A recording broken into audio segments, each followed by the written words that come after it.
We got Dune 2. We got some Indiana Jones news. They're still coming after Dave Chappelle. We're hanging out with guest George Mohlo this morning on Midnight's Edge. Greetings, good morning, afternoon, evening, whatever it is, where you is. Welcome to Midnight's Edge in the morning. Somebody has their video playing in the background. All right. Is that you, George, that has your video? Yeah, that's okay. Not me. Huh. Weird. Okay. All right. So we have with us this morning George Mohlo. Good morning. How you doing? Good morning, my friend. How are you doing, Tom? Doing great. Doing great. Been getting to know you over the last few weeks. Yeah, it's been really exciting. And we're glad to finally introduce you to Andre. How you doing this morning, Andre? I'm doing excellent, and I'm excited to finally be introduced to George the Giant Slater. So I think that this is going to be an awesome show today. As you can see, you're getting all kinds of love in the chat, of course. Wow. We got George everywhere. Look at this. All kinds of them. They're beautiful. I love this fellowship of ours. Amazing people. And especially ever since I started streaming with you and with comics and with so many others. I mean, they've just been giving a lot of love. Great minds, insightful people, beautiful hearts. Yeah, of course. I mean, you know, you're a familiar face from the chat anyway, at least in quotations, because we don't actually get to see your faces, right? Nope. But I got to know you through originally Gary, and then, like you said, we've been hanging out on comics and a few other places, and yeah, it's been really cool getting to know you, and you have a great knowledge of entertainment, and we're going to have some fun, I think, talking today. Absolutely. Of course, many of the people in the chat know who you are, but it looks like a few people may not yet. So before we get too far, we're gonna give a little background on you, but of course you're gonna be talking to Gary about a lot of that, so we're not gonna get into that too much because we got entertainment news to talk about anyway. Oh yeah. But yeah, so real quick, just tell the chat a little bit about yourself, and we'll get going. Well, where do I begin? We can start from today to backwards. I started George the Giant Slayer, and how that came about is when I was about 7 years old. I was kidnapped by my father a little while after my parents' divorce. It took about a year before my family brought me back. He had kept me in the basement. You can imagine there was all kinds of abuse. But there was a certain point in time when I realized, because he would come to me every day with the same questions. It was basically denounce your mother. Say you don't love her. It's just insane stuff. And I found a way to be stubborn, whether it was holding on to the memories that I had from home. Well, that entire experience, when I returned to the States, when my family brought me back, no one ever really discussed it. My mother had been, at that time, as any parent would be, broken is the wrong word, but more kind of like shattered. Like you have a glass where you see all the cracks, but it just hasn't fallen apart. But if you hold it together, it could like stay together and be glued. So for the next few years, we just didn't talk about it very much. Well, that experience carried me forward through everything that I would face. We really started out with not a lot of money. And slowly, by the time I was 20s, I had already been acting for a while. I really loved acting, Andre, Tom. It was, I got then into doing movie reviews for a local channel, an NBC, NBC affiliate. I drove the producer crazy. I'd call her every day because they had a kids show every Saturday morning. And I said, I want to be on. And she's like, no, we're filled. So I did that for about 6 months until she finally said, okay, you've driven me nuts. Just come try. So I did that for a while. And then probably around the time I was 20, I started my first business. And the idea has always been that whenever you have a bad day, because everyone does, whether it's the government causing something that you feel has impacted your life, whether it's an emotional entanglement that you have that is bringing melodrama to it, everyone has pain. Everyone has good days. Everyone has bad days. The whole point is how do you address it and how do you move forward? So I've always had this philosophy of always forward, never stopping.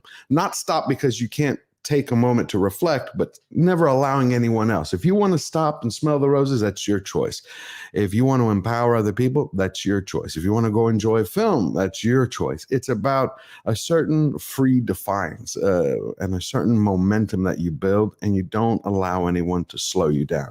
And so all of that comes together, which is then where I was starting to go on YouTube, and I saw Gary and Tom and comics and everyone on Friday Night Tights, and I started listening to Gary on Nerdrotic, and from there it's like this entire world opened up, and then I started chatting and meeting so many amazing people.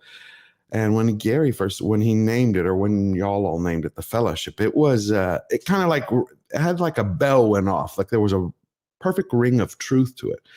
And I think it encapsulated perfectly the community, the goodness. And then when I started meeting people in Vegas, I was like, oh my God, these are amazing, amazing people. So it was one thing after another. I said, I have to do this. And when I started getting the equipment together and started shooting the very first video, it was like I had come full circle from when I started at 12 years old doing the movie reviews for Channel 2 to now, because I had that same feeling. I mean, I felt and I feel, even being on here, kind of like a 12-year-old. A part of me, yeah, you're serious, you're an adult, but I got something back that I haven't had in about 20 years. I mean, it's an extra spark, and I really enjoy that. And then sharing that with others, it's beautiful to me. I know it's an overused word, but No. And of course, for anybody who is interested in your full story, we have the link to your book down in the description, so you guys can check that out if you haven't already. But we're glad to have you here today, and we also want to welcome Xenomorph, who is a new member. Thank you for that, Xenomorph. We appreciate that. And while we're welcoming members, we also have to welcome Eric Ted Wood Fractured, who also joined us a member a little while ago, and T Neil 89, who also became an edgelord earlier today. And while we're at it, yesterday V Star 333 also joined. So welcome any and all new members. Sorry, my dog's all excited. My dad just showed up. Oh, okay. Hey, I understand that. No problem. Yeah. I have 4 dogs. They do the same thing every time my sister shows up. They go insane.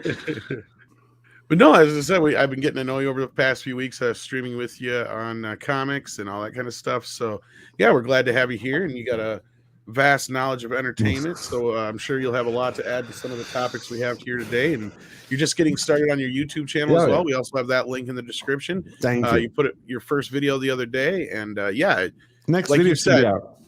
It's kind of funny how this all comes full circle, right? Like it's totally kind of weird. We were talking about that just before the show as well. Nicholas Horton sent in a £5 super chat. Says, "Hail, Andre, Tom, and guests. The trailer for Revelation Part 2 just dropped online. Oops, I have not seen it yet. Sent it to you. No, neither have I. Oh my God, this is going to be amazing. Yeah, we'll have to see this. So we'll have to take a few minutes to check that out a little bit here. And then we had another one from Kaiju King Gabriel we can bring up here. It says, why does Tom look like a pumpkin? Because I stayed up too late last night. When all he has to do is dip himself in orange paint and paint a smiley face on his chest. All in good fun, really. No, you're right. That's an easy Halloween costume, actually. I see Culture's in the chat. We could probably send him the link. Hi. Steven, how you doing, Steven? Good morning, aka Deleted Scene. Says, hail, Andre, Tom, George, and Wrenches. Can you grab the next one here, Andre? From Culture Casino, he says, George! Culture! Great to see you. I was about to send him the link. Okay, you go ahead and do that. Yeah. And I'll read the next one, and then... because I was going to do that too. So since you're already doing it, Dash Attack says Lightyear trailer looks like garbage. No animated series connection or characters. No Tim Earth. Everyone gets a Ranger suit. Disney can't. Oh, that's right. I forgot all about this. Like they announced this, like 2 years ago almost now? This live action like Buzz Lightyear TV series. It's going to be funny in a sad way, I think. I don't think they're going to pull it off. Well, come on. With everything they've been doing, what do you think? I think it depends entirely on who is making it and their intention for it. I mean, having seen some of the recent animated Disney stuff, it's horrendous. It's I know. unwatchable for anyone that grew up with Disney as it was before, or indeed entertainment as it was before. So what did they do? It's like, what did they do? They're literally destroying Disney's reputation, what the castle was built on. I mean, they used to create such. I mean, have you ever sat back to watch the old Cinderella or the old Snow White? I mean, when it's really quiet, 2:00 in the morning, no one's around, where you can just appreciate it in a slow time and see how everything rolls out. Have you ever just watched it in years? Andre, have you I've seen Cinderella very recently because I've seen it with my kids, trying to introduce them to proper entertainment. Right. Now compare that. No one else is going to do it. TV certainly isn't. And compare that to today, to any of the modern animations. Yeah, you know that Cinderella even has a sequel right now. I forgot the name of it, but it's like the daughter, like the warrior princess daughter of Cinderella. Are you talking about the animated Cinderella? They've done like 3 of those, I think. Yeah, I'm talking about the original. Yeah, of course, the original. I'm just saying that they keep on exploiting it, but of course the original stands on its own. I'd say those sequels, I think, came from the era of Eisner. Yeah, the bad Eisner years is where they came from. You know what's funny about all those sequels, not to go on a tangent? No. But before they made all those sequels, SNL made fun of them. Or no, it wasn't SNL, it was Mad TV. And they made a trailer for Bambi 2, right? Like it was a joke. Like they'll never make a Bambi 2. Lo and behold, what was it, like not even 10 years later, we get a Bambi 2. And then of all things, of all those sequels, of all those ones we got, Bambi 2 was probably the best of all of them. It's just sad. Well, Aladdin 2 wasn't half bad. No, Aladdin 2 is okay, but it has that fucking TV pilot feel to it. I didn't see Aladdin 2. Did it have that feel? Because it looked like it would feel more like it's a good story, but that's pretty much what it is a pilot for their TV series. Okay. But Bambi 2, they surprisingly went back, and it's a prequel-ish, and it kind of tells you the story of Bambi growing up, the part of the movie we don't see. And so it was like, and then you have Patrick Stewart playing his dad, and it was actually a pretty decent movie for the most part. Wow. It's like, it's Bambi 2, but that's high praise. That's pretty sad, considering like the one that shouldn't be any good. And joining us now, I think you know this gentleman quite well, Culture Casino. How you doing? Hey, greetings, everybody. Hey, Culture. Good morning. How you doing, sir? I'm doing very well. Good to see you, George. Of course, I have to yell George whenever I see you. You didn't say it right. George! Don't you have a button for that? Oh, this right here. George. He's got a beautiful soul. I love that. It is nice. I love Barbershop Quartet. There you go. Well, that's courtesy of Protege Music, so I have to say thanks to Protege. So. Nah, but I think you're right, Dash Attack. I think there's no chance for Disney, but good morning, Culture. Thank you for joining us. Yeah, good morning. Even out the panel now. I don't feel so lopsided. Yeah. Wow. Yeah, you guys aren't wrong. I mean, George was right on the point. I mean, the castle is looking bad these days. They got rid of all the people that were creative on the Pixar side of things. They got rid of Lasseter. Lasseter was amazing, and Pete, he was the glue holding that company together for like 15 years there. Yeah, you're not kidding. I mean, he created Cars. I mean, so many of the things that he put together, including Toy Story. They're making a Toy Story one-off with this thing that Lasseter's not involved in. I mean, that was my question. Now, thank you for bringing it back to the super chat, because that was going to be my question, Andre. I know you probably don't know the answer to this, but I wonder if maybe it's because whoever it was who created this, like Disney owns the character, right? Mm-hmm. But they do now. But since that was one of the first Pixar movies, and with maybe the story and all that kind of stuff, I wonder if they can't incorporate certain elements of that original story. No, I think they can. I mean, they bought Pixar, lock, stock, they and did, everything. I suppose, so, yeah. But we don't. I don't know. See, there's a lot of people involved. With I haven't heard anything specific. Maybe there's some proviso there. Maybe there was something in Pixar that there's some. The only way I can see it is if there is some part of Toy Story which is owned by an individual creator. That's what I'm wondering. And those elements weren't included as part of the deal because they weren't Pixar's to sell. Right. The other thing is they did that TV series a few years back. I wonder if the animated series, since that used all the elements of the Buzz Lightyear story, if maybe that was a cause. I'm just looking out for the fans. I'm like, maybe there's an excuse. Do you think they're Do you think they're going to split it out after Buzz Lightyear? Do you think they're going to start splitting out the characters and giving them their own? Or are they going to look at it depending on how it does? They are. It feels like they're going to split them out, doing the Marvel thing. You know, they are so devoid of actual original creativity right now. That's absolutely what they have to do. I wouldn't be surprised if we see like Woody's Roundup. See, that's what I'm talking like, where each one, splits out. And I can't imagine that they're not going to do what they did to Harrison Ford and Indiana Jones. They're not going to do that. Either Woody. Right, you got to deconstruct this character. Yeah, I mean, you're not wrong, George. And here's the strange thing: you have Chris Evans voicing this. You don't have Tim Allen voicing this. Right. Oh, so it's an animated thing. It's not even live action. That was my takeaway. Oh, yeah, that's right. He is doing just like a voice. Yeah, but it's like a realistic looking thing. Though, I would be surprised if it was anything other than that. Right. I'm just waiting for them to change Woody into a girl.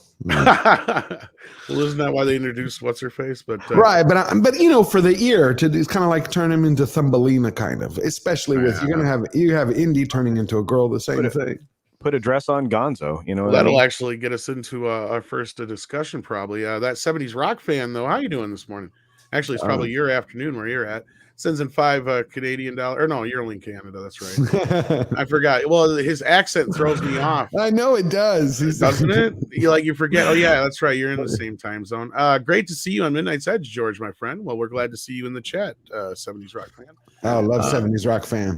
Whoops. Then we got one from Mexican Iron Mike. He's our producer, but he still sent in a $50 super chat. Says, from the road I scream, George. Great to see my longtime brothers, Andre and Tom, host my new online brother, George. Welcome, Sir Giant Slayer, to Midnight's Edge. Yes, well, thank you so much for that, Mike. And yes, we're glad to have you here, George. Thank you. It is a great honor. And I think we're going to stop there for a moment, and we'll get into this topic here because we just brought it up. Because if you guys hadn't noticed, we dropped a video this morning. Isn't that right, Andre? We did indeed. And if you haven't seen it already, well, you should have seen it before the show, ideally. But if you haven't, we are going through the full corporate shenanigans that went into Disney delaying Indiana Jones 5 by a full year. Right. So it will no longer be opening next summer. It will, as of right now, be opening in the summer of 2023. Just a few months before Dune Part 2. How about that? Dune Part 2, which was just announced. Yet. Yeah, it's going to be released just a couple of months after Indiana Jones 5, which has been filming for 6 months or so already. Well, I did predict, Andre, that when they have to switch over directors to Ron Howard, they will have to delay it an extra few months. So it'll go head-to-head with Dune. Oh, yeah. You think so? No, I'm just kidding. But you never know. How are they actually going to release Dune in 2023 when I saw that yesterday? They haven't started. I think I think that they have loads of things ready to go. I think that they probably already have the script. You think Hans Zimmer has already? Oh yeah, Hans Zimmer has already been working on the score. I think it's just a matter of scheduling it, doing some minor pre-production, and then go. I don't think it's like, oh wow, we got a sequel. Let's start it from scratch here. Right. No, I think that a lot has already gone into development of Part 2. Okay, before I say this, I have to ask, who's a fan of Hans Zimmer? Because I did not, just let you know, I did not enjoy the score. Or the we did a whole video about how dreadful the score is. Okay, good. I did. I saw part of it, and I heard y'all in the live stream. It was the one thing that, to me, stopped it from being an epic. Like, I always consider that a movie, at least again from my perspective, that a film is a living, breathing being. You know, it has a mind, a body, a spirit, and a soul, where you have the director's like the spirit. He carries that vision forward. And you have the soul, to me, has always been best represented by the soundtrack, that ephemeral, non-corporeal quality that has a physical presence. You know, it could move you, make you happy, push you into an action scene, get your heart pumping, your blood going, make you sad. And when I listened to it, it's like I've watched it 3 times. I'm like, I really wanted to make sure that I had it right. I'm like, the soundtrack, it almost felt like Zimmer wanted to become the Rian Johnson of soundtracks. It was like so discordant. Did y'all notice that?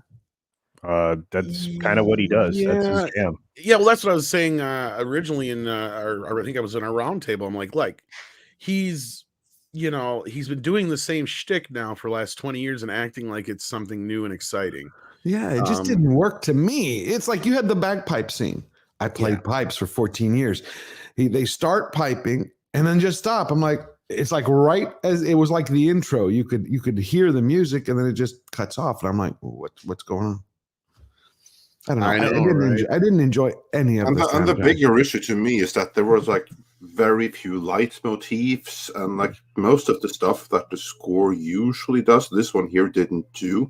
So I had like the same thing. Like I felt that it didn't detract from the movie per se, because the music perfectly fit the imagery, but I don't think that it elevated it in any way, shape, or form whatsoever. Like to me, I compare the score for this movie.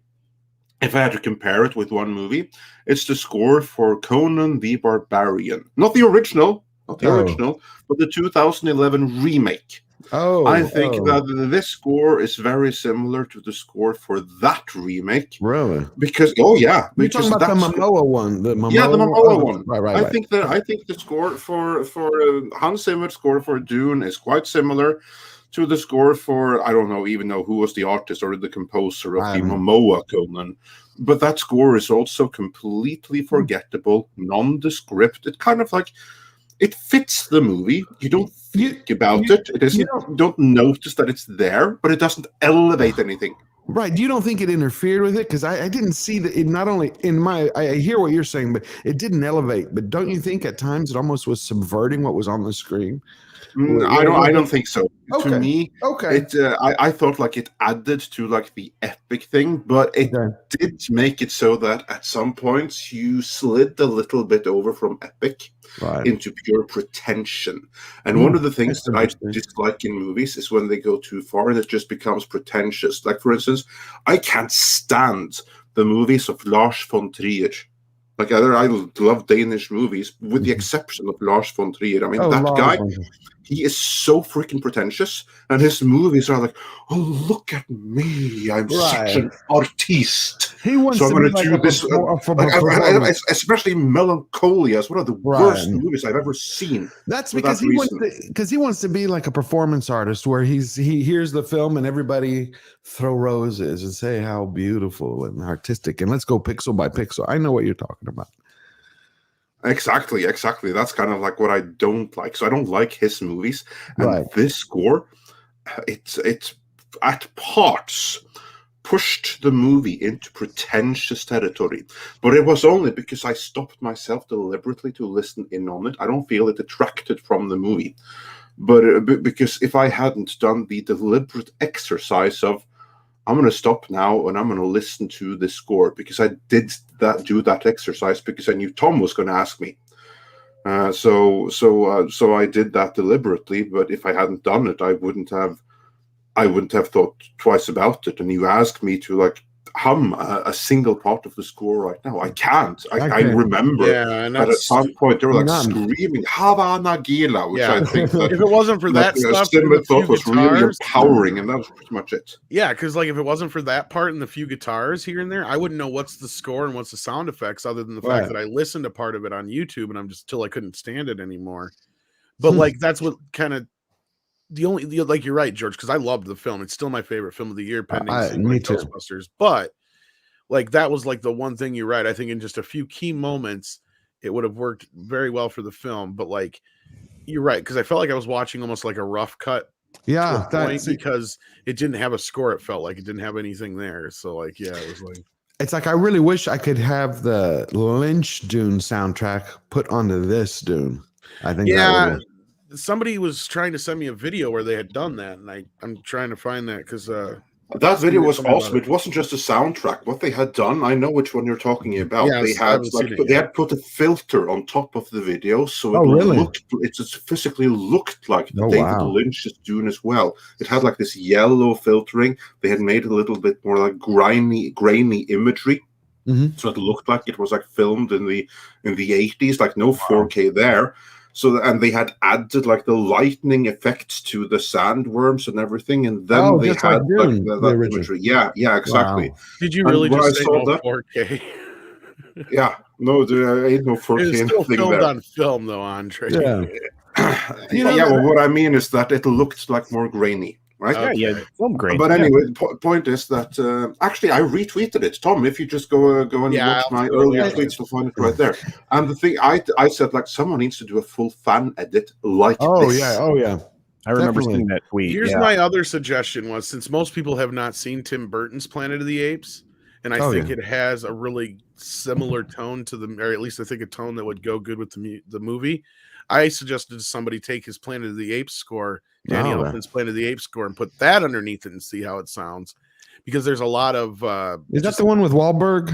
Yes. Now the movie sucks ass, Yeah. but the soundtrack is typical. It's Elfman. Danny Elfman. I love Elfman. But since most people don't know it as well, I bet you if you put that underneath there, nobody would realize it. They'd be like, "Why didn't they do that?" You know, I bet Good idea. Good idea. It's got a lot of like drums in it itself, but it's not. Well, he uses a lot of that stuff from the Oingo Boingo days, you know? Exactly. Yeah, it has a lot of that and kind of like tribal noises and stuff like that, to where I think that would fit Dune really well. Really well. And especially like the driving march to it and stuff like that. But like, yeah, that Planet of the Apes score he did is great. The movie, I know what you're talking about. And once you said once you said Wahlberg, yeah, I can hear it. But whatever happened to Elfman? Andre or Tom, do y'all know? Because I don't hear him scoring anything anymore. I'm trying to think of the last thing he did besides Justice League, but he did do an album this last year, actually, or he's been working on some songs and some other stuff too. But I think he's just haven't been working because things have been. Didn't he do like concerts and stuff? I think. Yeah, he does that kind of stuff still. No, he's still. I think they all have kind of been doing that. Right, but there was a time where you couldn't throw a quarter at a film without it being an Elfman. Yeah. I'm sure he's working on stuff. It's just we haven't been. A lot of things have been delayed. Throw a quarter at. Oh, sorry. What the hell was that? That's my fault. That's my fault. The score just let me down. I thought I thought that's what held it back from being an epic. Too was it's a minor nuisance for me, but I heard a lot of people complain about it, which was before yesterday, before it was announced that the sequel was greenlit. I think that would stop it from being an epic. And the reason I believe that is because the fact that you have this whole story, right, where the Lynch film took the entire book and shoved it into 2 hours and 17 minutes. So you didn't have as much fleshed out details, but you got the crux of the story, the frame, the skeleton of the book, the primary characters. This one is chapter 1. So they didn't show you, here's how we fold space, here's what's behind with the Bennett. So when Warner Brothers hadn't, they should have announced it when it was in production, saying, "Guess what?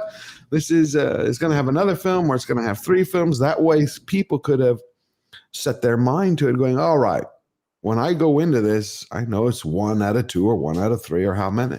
And I think that affected people psychologically. A lot of people, when I was standing in the line, they're going, "I want to go to Dune," and they're like, "We're going to see it. There's not another one. It's not coming out."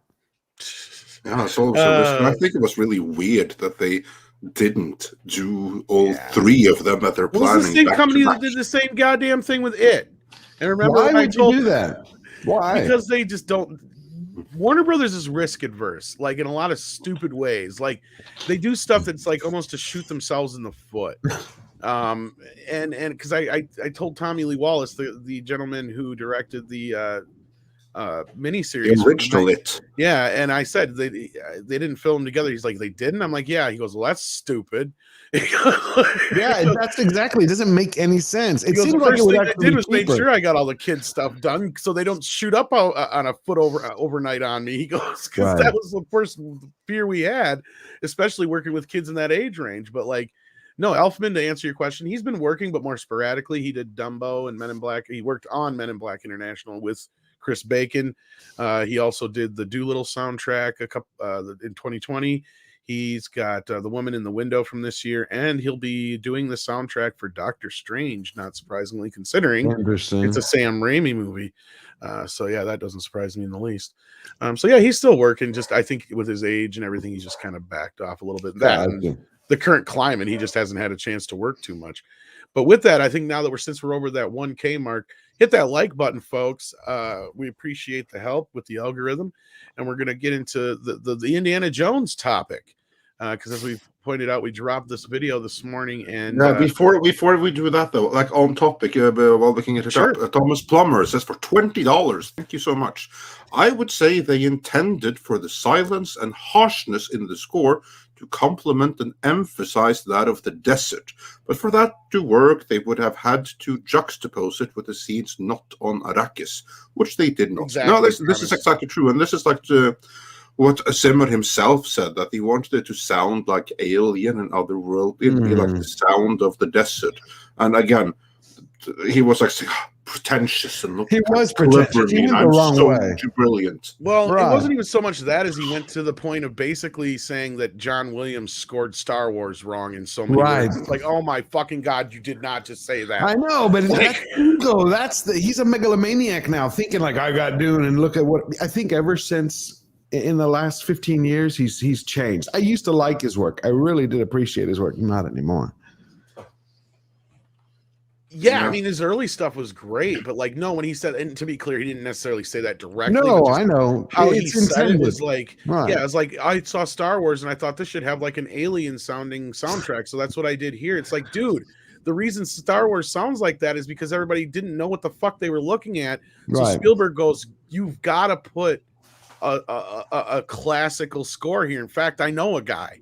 Right, and the rest is history. And you know, I mean, that's kind of the short version of the story, but that's pretty much what happened. And George understood that finally when he saw the movie with the score. He's like, yes, that's what that's needed to ground it, right? Like, otherwise, you wouldn't know what the hell you're looking at sometimes or how you're supposed to feel. Right. And that's kind of what Dune reminded me of, was like Star Wars, because you're just tossed into this world. And I can't imagine somebody who has no idea. No idea. No, that must be alien to him completely. So, I mean, just when it starts out with that tubal throat singing with the Sardaukar. Oh, that was cool. It was, but imagine somebody who's, this looks like a great trailer. Let's go watch it. And they have no idea about Dune. They may have heard of it. And that's going to be different for them. Exactly. And the music is supposed to help them. Exactly. Yeah, it helps you know what the mood of the scene is and all kinds of other things. And there's a few scenes that just could have emphasized a lot more. Yeah. You know, but you were about to say something, Culture. Well, just that, if it, like the scene on Caladan, I felt like they could have scored that, and that would have given you that juxtaposition. There were times, I agree completely. And you could have had like a very dread inspiring, either the couple of scenes with Harkonnen with the House Harkonnen. You could have had very dreadful stuff happening in the background thematically. But again, I mean, look, as much as I didn't enjoy the lack of soundtrack and those types of moments, I still felt like, as Andre described it in his review to me, which kind of made me feel better about what I was about to see, it was very atmospheric. And I have to say, the sound design overall, really, really well done, I think. Okay. Yeah. Well, that's good. That's why everyone has their opinions. It's a wonderful thing. Yeah. I didn't say the music was good. Right. No, I know the soundtrack. The one person who also drove me crazy was Zendaya. I did not like her Chani. I really prefer Sean Lung's Chani. Kind of like that crazy, intelligent, pretty. This Zendaya just was, I don't know. Did you, Andre? I think Sean Young was like more crazy in later roles and off camera, but... Right, but I think the other that part crazy is, beauty, it has a Zendaya seems like a 12-year-old, and Sean Young felt like she was a woman, right? Like that's where maybe the difference that's what it is. And I'll give Zendaya a chance to like really kind of work with it in the second film, because you didn't get a lot to do here, so like that I can't blame her for. But yeah, no, like I'm surprised we've talked this long about the damn score. Oh, actually. Zimmer has been very successful in creating discussion about the score. I can't think of a score that has been this much discussed since Tron Legacy. Right. Yeah, well, you know what? I like Tron. Well, that's me. I love Tron. It's like one of the best cinema experiences I've ever had. Yeah, honestly, that's probably the last decent soundtrack in a while. Yeah. Yeah, you know what? That's probably true, Tom. Absent a few moments. I mean, in some Marvel Godzilla, films. Godzilla versus Kong and Mortal Kombat were okay, but a lot of those were just refurbished classic versions, basically. Well, I will. I'm sure there's been plenty good scores, and there's been two great ones in Dread and in First Man. Those were amazing scores, and also massive kudos to Thor Ragnarok. That one also had really there's some great stuff that we've had. That would say was very, very memorable. I averted a headache for Andre yesterday, and I did not post this So you're welcome, Andre. Yeah, no, but I knew already. Not it's because for those that are just listening, Tom just posted a tweet from Hans Zimmer in his response to the sequel being announced, where he then said the world of Dune continues. Dune movie part 2 is moving forward. Thank goodness I have some music left. And the first response is, what music? That's like Tom's response, which is Tom is a ball buster. I didn't post it though, because I post figured it. all I need to do is press this now. You should Yeah, post it. Maybe it'll inspire him. No, he was inspired already. He already said that he had already written loads of music for part 2. He didn't have any footage or anything, but just to give them enough ideas. He should listen to some Moloko. They have like some weird off-kilter stuff like that. But before we move on here, I have to welcome Gabriel Quiroga as a new member, and Gabriel Quiroga twice. Actually, I can't see the details here. He became a new member at Midnighter and then upgraded to Edge. And then upgraded. Oh, amazing! That would explain it. Welcome to the upgrade. And also, speaking of new members, Frank Hernandez said for 125 Philippine pesos. George, thanks for your introduction, and I always thought you were a doctor, LOL. You have a new sub from me, and I'll check out your book. Hashtag hail George. Hail back to you. He does kind of seem like a doctor, like a therapist or something like that. Yeah. He does have that rapport. I've been in medical for 30 years. Oh, that it shows. The problem is family and friends, they actually call me up. Hey, this is wrong. I'm not a doctor. They're like, but you better. I'm not a doctor. They just keep. Well, you know so many. No? Yeah. We also want to welcome some new members like Gabriel Quirago. I'm going to screw this name up, and I'm so sorry, Gabriel. Yeah, Gabriel Quirago. Yep. Quirago. Yep. Quirago. Gabriel Quirago. Okay. And we also have AJ1218. That's an easy one to say. Thank you for being a member, and we appreciate that. And we also had Ryan in the chat. I know that I saw him earlier too. He's listening in, so thank you for listening, Ryan. But yeah, so we dropped this video. Let's get into this real quick because there's not much to really talk too much about, but I think we all kind of know the elephant in the room, right? Like, the reason they delayed this movie probably has less to do with the current climate and more to do with the reworking of it, because they couldn't even hide that. Like, that was in the articles, right, Andre? Right. They didn't really say too much about it, but obviously it's like implying that, Harrison Ford has some health issues. There's like some issues we need to sort out here, so we need some time, because they try to hide it in between all of the other Marvel delays, and the Marvel delays are due to reshoots on Doctor Strange and the Multiverse of Madness. If that's good or bad, I do not know. But that is the cause for a delay on that particular movie. Right. After that, all the rest of the Marvel slate was delayed. But then, in the middle of all of that, that is when they then tried to hide this Indiana Jones thing, which was pushed back not by a month and a half, like the Marvel things, but a year. You were going to say something, George? No, what I wanted to ask is, where do you think it's solely because of what they've done, and they're testing the waters to hear the feedback because of the script with the changes? My honest opinion is that Doomcock was right. I hate saying like saying it like that because it's so cliche, but no, the leak got out there because we heard similar things. There was other places saying similar things, and you're right. To a point, part of it was the reaction, and then Lord knows if Chapek wasn't paying attention or somebody else wasn't paying attention until now, when all this was going on, because they were already dealing with the injuries and all these other situations, and they probably took a look at some of this shit and they're like, "What the fuck are you doing?" Right? Because they're wake up. What's wrong with you? Andre's video explained it perfectly. It may sound outrageous at first if you take it at face value, but if you stop and think and compare it to what she did to the Star Wars films, it makes perfect fucking sense. Absolutely. And again, I'm not saying that was the case or whatever, but that's what it felt like to me. But to those that haven't seen that video, let's just very briefly recap here. Because the video is one that we dropped a few hours ago. I'm sure that not everyone has had time to see it just yet. I mean, it's like 25 minutes long almost.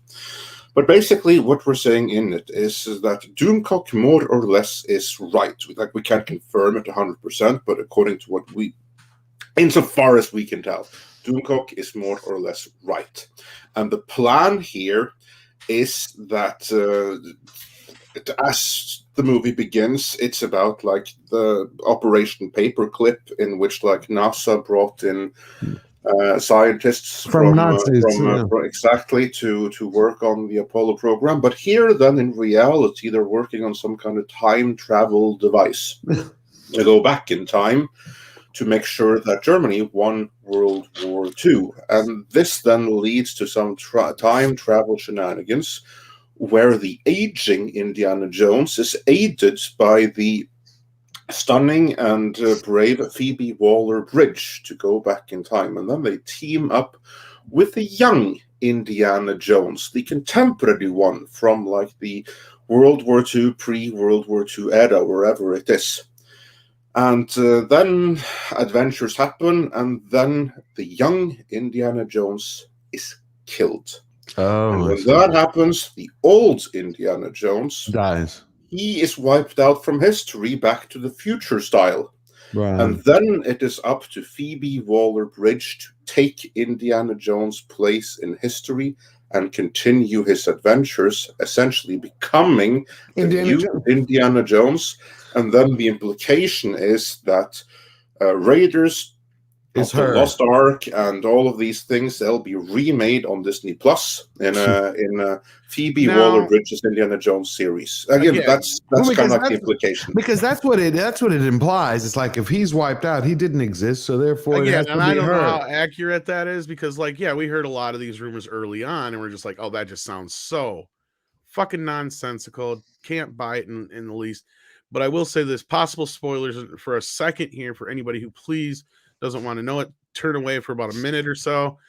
But then you start seeing shit like this and the other Nazi stuff, and you're like, okay, stuff is adding up weight. It's matching up. This is after we've already heard these rumors. And space. Right? And then there's the space aspect too, which that I think they brought up earlier on there. There was supposed to be something to do with, I think, Sputnik or something like that in this movie. Yeah. So like, wait a minute, like this is sounding to be like the wackiest shit ever, and it's like the more we're seeing from the movie and hearing about it, it's matching up with these rumors. And again, we can't speak to the accuracy of a lot of it, and I'm sure some of it might not be true. And in fact, I heard they already did some major rewrites before they started shooting. So I don't know how accurate that was, because I heard they had switched the one character, because I think the original, which is why we hedge. Like, we don't know the details here. Well, however, I mean, it has to be something. I mean, this is from History of the World Part Antonio 1. Banderas really laid into the project too, it felt like, but again, we don't know how that all happened. But the fact that they're stopping this now, they're still technically shooting. But to push it out a year, that means they're going to be retooling a lot. This is being redone completely. There is a decent chance there will be almost no footage that they shot that'll be in the film. And here's the thing. I mean, they are at a point where they can't spite us and say, well, you know what? F you, we're just going to release it as it was going to be done. They can't afford to do that anymore. Right.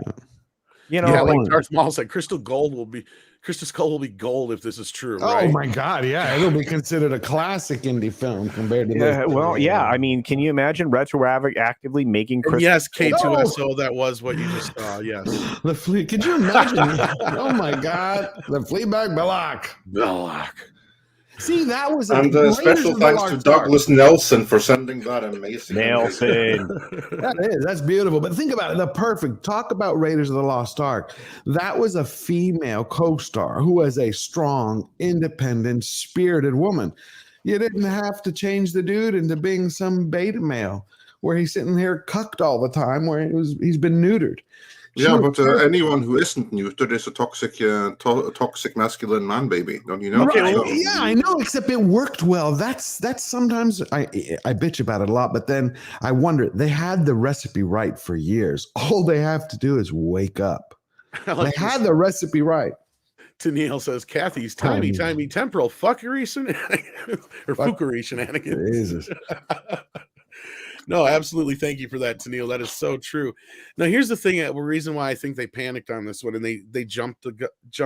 I feel like this is more outside influence than it is just Kathleen Kennedy's internal destruction. Right. Because, like, let's go back. Like Solo, that was her fault. Rise of Skywalker, all her fault. Last Jedi. These movies that have, Last Jedi, all these problems we've had prior are her fault. No outside influence really jumping in outside of maybe Rise of Skywalker to a point where Iger probably said, you got to get JJ in here to fix this. Right. After she fired fucking what's his face? From, I always forget his name. Trevorrow. So like my point is this though. I think somebody come in and they said, you can't do this because let's say Star Wars has a huge fan base, but a lot of it is like a specific kind of nerd fan base. Right. Indiana Jones is broad, right? Like my dad has not seen anything past like the first few Star Wars movies, but he's seen all the Indiana Jones movies, right? Like they're the kind of movies that you saw with your dad and your uncles and your older brothers and your friends growing up and stuff like that. Everyone. And it didn't matter what walk of life they were. Even the kids are like, oh, fuck that Star Wars crap. That's gross. Like, no, they were into Indiana Jones. Like Indiana Jones, I think, had a more mass appeal on a general audience level than Star Wars did, even more so. Which is crazy to say. Yeah, but I think it actually reaches a little bit more farther. I don't know if you guys agree with that at all, but like, I think that's part of the reason why I think Chapek or somebody said, no, you have to do something about this. That's what I think too. That's what I think too, and this is also what we heard from like Commandant Pasha. He was like one of the first to speculate on this, so I have to give credit to him. But I agree completely. I think that Bob Chapek knew he was never going to let this happen. However, he couldn't go too much up against her because he was fighting too many other battles with the whole Scarlett Johansson thing and stuff like that. As we point out in this video, these leaks, they came out almost momentarily after the Scarlett Johansson thing was done and settled. Yep. That is when these leaks came. I think this is not in the video. It's implied in the video, so I'm going to make it more explicit here. I don't know this for a fact, but I think the leaks came straight from Chapek's office. Mm-hmm. I think that they were done there deliberately to create the kind of backlash that we're now seeing, to create the pressure needed to go in, stop the production, and force a rethink. I do not think that we would have gotten this 1 year delay had it not been for the leaks. Well, let's think about this too. Kathleen Kennedy, every single one of her Star Wars movies has been delayed. Right. Except for what? Rise of Skywalker? Because they except for the Last Jedi. That's the one that had no production trouble. No, that was technically delayed because that was supposed to come out in the summer, but they moved it to the winter because of the Force Awakens. But it didn't have any production trouble. The only one that wasn't delayed would have been Rogue One and Solo. Were the only two that weren't, and they were both reshot basically. Right. Yeah. Because wasn't Solo? No, it was not Solo. Wasn't Rogue One?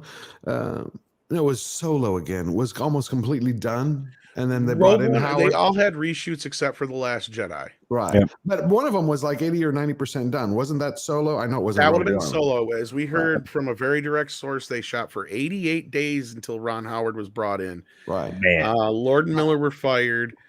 And from what happened? Why were they fired? I never found the story. Okay, basically, from what I had heard. And again, this is from a very direct source. Most people know who it is already, but that basically they weren't following the script, and they had started off doing like, we'll do one for the script and then the rest for us. Mm-hmm. And they were doing what Lord and Miller do, and that is improvising, coming up with different things, having fun with it. And some people were not too happy with that. There was some members of the crew that felt like they were taking way too long on a lot of takes. Mm-hmm. There was supposedly just tons and tons of footage of just outtakes and bullshit goofing around. And I guess Kasdan got word, and he had looked at some of the dailies and saw that they weren't shooting his script. He threw a hissy fit, went to Kathy. Kathy come in, seen the same thing, went to them, said, "What the fuck?" And that was how it happened. And then Ron Howard, who just happened to not be busy, needed a little bit of money injected into his company. And he's on the verge of I know it's happened not to be. Hey. Yeah, so it just all kind of worked out that he came in and of course they had most of the special effects and action sequences figured out, but then he just had to come in and reshoot or finish up shooting all the stuff that Lord and Miller didn't shoot that was in the Kasdan script. So that's my question: is the Lord and Miller version better? Yeah, what I want to know is where is it? We haven't even seen any leaks, anything. But that was almost bad enough. But then you go to Rise of Skywalker, that fucker was reshot like 3 times. Oh yeah. Like, no kidding. Like, they were shooting, and JJ even admitted that they were shooting up to the last minute. And they hired every available post-production company that had a person. Which from Rise of Skywalker in order to get it released. I'm not surprised. I mean, what are they going to do, Andre, for this Indiana Jones? Right? I mean, they realize it's going to crash the way it is. Let's say it's true that it's a time travel story and it has Phoebe Waller-Brooks. They go back in time. She becomes Indiana Jones. Indy is then dead. And after they've, pretty much eviscerated Star Wars, that's one big IP. Well, let's be clear. I don't think they're actually going to call her Indiana Jones, and she'll still play the same character. But what I think she'll do, and this is what Andre and I were talking about before the show, and you brought it up too, is how like Harrison Ford loves this character, right? And I think they got around it because he refuses to allow anybody else to play it, and I'm sure they'll respect that for him as long as he's alive for a while, anyway. And what they did though is just create this new character. And since she's not technically Indiana Jones, much like the 007 thing, they're going to do that. They're going to bond them. If this is true, and this is a big if, because I don't know about this whole her having to redo his adventures thing to keep history right, but it does go along with one of the earlier story leaks. So I don't know. Like, again, I got to reiterate, take a big grain of salt. Right, but how would you have shots of Romans and ancient Greeks? I mean, obviously there is a time. Actually, there is an alternative explanation there. That could be like a flashback where you introduce, here's a really ancient item that the Romans didn't figure out. But that's a possibility. Yeah, that is. Good point. Good point. And I think we've seen this movie Short Round as well. I don't know if you guys noticed this. There's this kid always tagging along.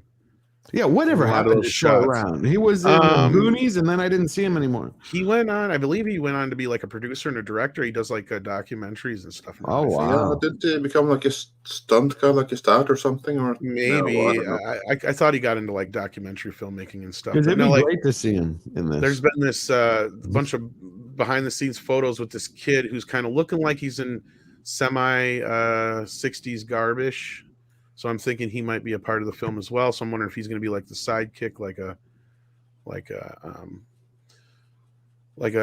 always Short Round role. She has a stick up her ass every time. I mean, she does. So I mean, it's like if I've never seen someone who just looks like they're constantly constipated.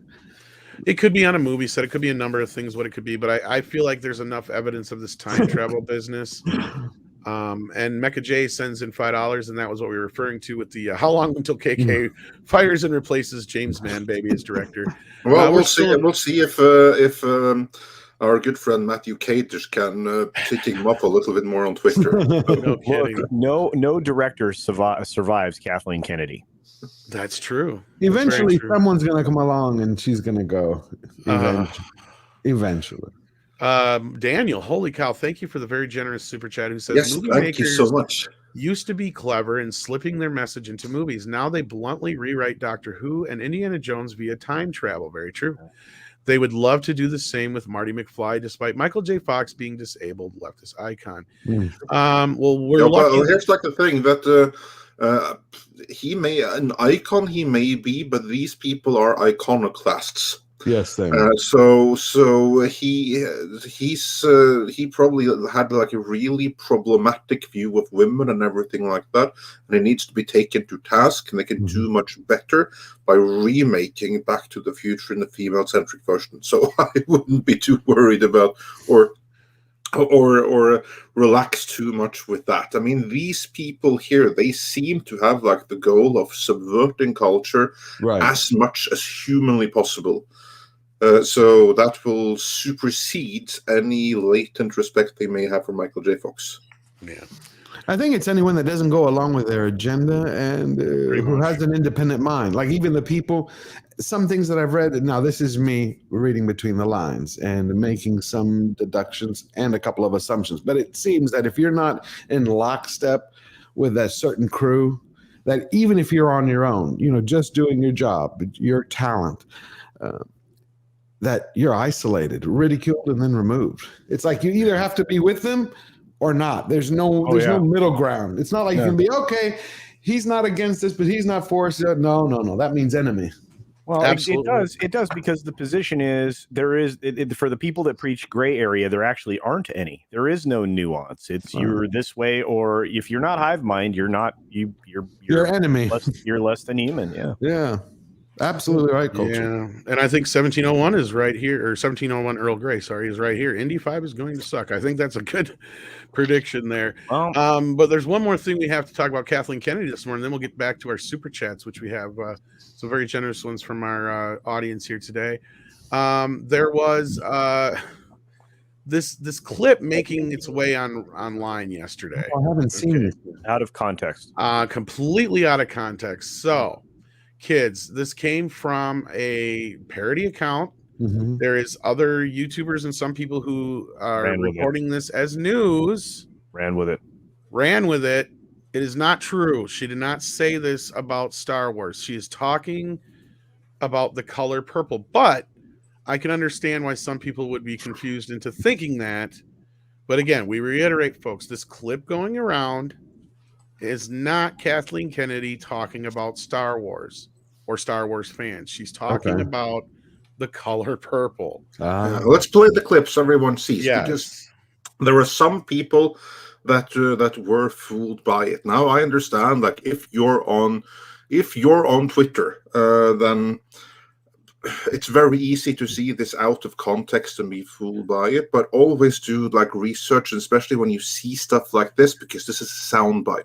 And whenever you see that, it always needs to be taken with a grain of salt. Tom, play the clip. Believe it or not, people are saying, is it deep? No, it's not deep fake. It's an actual interview, but I think with Zoom or something like that, you can do like it's Zoom. And what they've done in Zoom, you can you have like this filter in Zoom where the background of your house will be like blurred, so it doesn't look exactly like that. Yeah, I've been in so many meetings the past few months and years with people having that background. It looks exactly like that. So no, it's not deepfake. All right, so I'm going to play the clip now because it's only 22 seconds. There's always going to be people when you make something that's somewhat controversial that are just flat out not going to like what you're doing. Right. And we didn't make the movie for them. That ultimately, if that's their response is to just cut it off and not even try, there's always going to be people. Okay, that was it. Okay. Somewhat controversial. Here's what's funny about that too, even though she's talking about the color purple, they got so much flack at the time that movie came out because Steven Spielberg was the one who directed it, right? Like this was before even SJW times, kids. Oh, yeah, you're talking about what was it? It was Danny Glover, Oprah Winfrey. 1985. Yeah, that's the one. Everybody was like, "What the fuck is a white boy doing fucking directing color purple?" I remember. Like everybody was up in arms about that in Hollywood. Like it was a big deal back then. So even then, like it was like, where did they get off doing that? That's interesting in that she is playing defense back then, and now is the one playing offense. Exactly. Because they change everything up all the time. I mean, they project something that they do, but it's amazing. It's unbelievable. It's just she went from being on the right side of racism to being on the wrong side. Yeah, she's a racist. Well, I see that in a lot of people. That's what's sad. Is like there's a lot of people that had good intentions going into the past, decade here, and then we've gotten this outcome now. Yeah. But hopefully we're seeing near the end of it because it feels like there's a lot of things that are kind of moving, especially with a topic we're going to have coming up here soon. But we got some super chats that we need to address. I think Dune is a testimony to that we're slowly winning. I mean, it literally had no woke besides what was ever in the book. So, but George, see, here's where I want to have that optimism. In a lot of ways, we are. There's a lot of places we're seeing, the people are willing to stop doing it because it's not profitable. But here's the problem, and this is why I would worry about the part 2 of Dune. Because it was so well received, it's getting its sequel. Could they drop a bunch of nonsense in the second part? Well, No, so that is a very valid concern. But yeah, carry on, George. I didn't mean to interrupt. Well, no. I was going to say he's right, but will Denny? The only thing I was going to add is because I think culture is absolutely correct.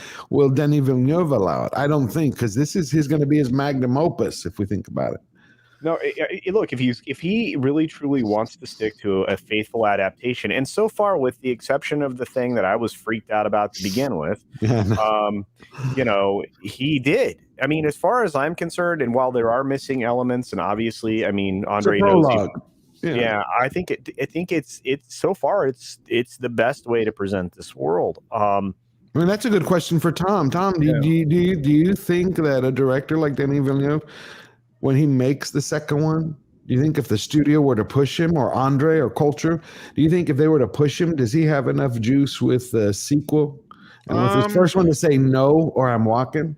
Well, here's the thing. I think he knows how to play some of the politics. Well, that's more important. Yeah, we've seen some of that already. But Tom, carry on. And also can do the story of what politics he already had to play. Well, I didn't know that. Just going off of what he said in the press, he'll say things like, I think it was important that we gender swap this character, and we're doing this and doing that. And then there was he did an interview. I can't remember what was the original language, but it was translated from another language into French or some shit into English.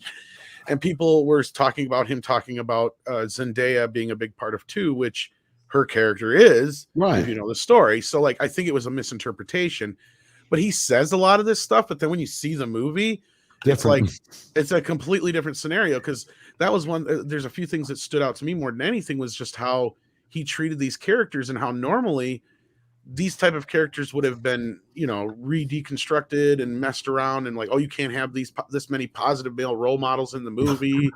And it just, to me, it was just I can't believe he got away with what he did. With Leto, I was shocked that we had how long has it been since we had a good father figure? Right? Between him and Gurney and the other guys there that were part of, raising Paul up. They were all good men, and men for him to look up to, right? And even Yui, to a point, even though he got totally fucking disregarded in this movie, unfortunately. But he does have very positive male role models in his life, which I think is a very good thing, and it was a good thing that was shown in film. And unfortunately, he loses his father early on, which may be part of his undoing later on, but we're not going to get into that part. But the whole thing is he doesn't sync. The movie doesn't sync up with a lot of the politics that him. No, not at all. What's her face, who plays Lady Jessica, was talking about. Rebecca Ferguson. Thank you. And the whole thing with Leah Kynes is I heard from a similar story that Andre had heard, but he heard a more detailed version of it. So I'm going to let him reiterate it, about the options that Denny was given from the studio. So to answer your question before he gets into that, I hope he has enough power and sway over things, but I think he would have had a little bit more power and sway had this movie gross somewhere between $80 million this weekend, maybe twice as much. But where he's at now, he's a bit vulnerable. What do you think, Andre? Yeah, no, I agree, because here's the thing. Every studio right now, they have diversity coordinators whose job it is to make sure that that any movie that comes out isn't too white. That is literally the job description. That's all. Like, for instance, if you have a movie with a 100% black or a 100% Asian cast, that's all fine. No need for any more diversity there. It's only to limit white people. And that's why you have diversity consultants and diversity directors, whatever they're called. And Warner has this too. And what I have heard from people with knowledge of the situation is that Denis Villeneuve, he was subject to this too. There were meetings saying that, okay, we're going to need so and so much diversity. So we're going to have a ton of black people in the background. The Fremen has to be largely black. It doesn't matter what the source material says. It changed the Fremen completely. Exactly. And also they're okay, and we have made a hire of Zendaya. That's a marketing pick. That's something that you are stuck with. You can choose others, but she's our pick. And also, you're going to have to make one of the leads black. Can't be Harkonnen because he's a villain. But some of the others here, you're going to have to make black. And if you do not choose one to not be just black, that, didn't they say it had to be a gender for swap you. too? Yeah, that too. It was like there's too many white people and there's not enough women. But do they? So you have to do. So he was told that you have to do at least one gender swap, and you have to do at least one race swap. And it was like, can it be the same person? Yeah, it can be the same person. And if you don't do it, we're going to do it for you. Like maybe we'll make Paul black or something. And then he was like, okay, fine. Does Liet Kynes sound qualify as lead? Yes. Okay, fine. We're going to gender and race bend Liet Kynes, and we can make that work with Zendaya. Right. That's what happens. But don't you think he was in a different position? That was amazing insight. But don't you think he's in a different position now because of the fact, what could they do? I don't think so. You don't. If he walked off, who would shoot it? I thought he would actually have a little. Oh, they'll get anyone. But I don't think that he's going to walk out for that, because then it's going to spread like among studios and stuff like that. Yeah. This guy, who claims to be a male feminist, this guy, he walked out because he was against diversity. That's something that's going to ruin his career, however hot he may be right now. So you don't think he could say, "I'm just sticking to canon"? No. Okay. No. I don't think he can. I don't think that option is on the table. If he had made more money involved in everything. Like, that's what I was saying. Like, yeah, if the movie had done better, then maybe. Like, that's the problem. Okay, but adding even more nuance to a conversation that's already quite nuanced. The money's coming from Legendary, and they own the IP. They license the IP. Right, but Legendary, isn't it subbed out from China? Yes, it is, but it's still licensed on the culture's making, though, because but Warner are still co-financiers and distributors. They get to make demands. I will make one example. For instance, The Incredible Hulk, the 2008 movie starring Edward Norton. Edward Norton was never Marvel's pick. Which is why they got rid of him so easily, because they made that movie with distributor Universal, and it was Universal that insisted, you got to hire Edward Norton here. We don't want this Mark Ruffalo guy that you want.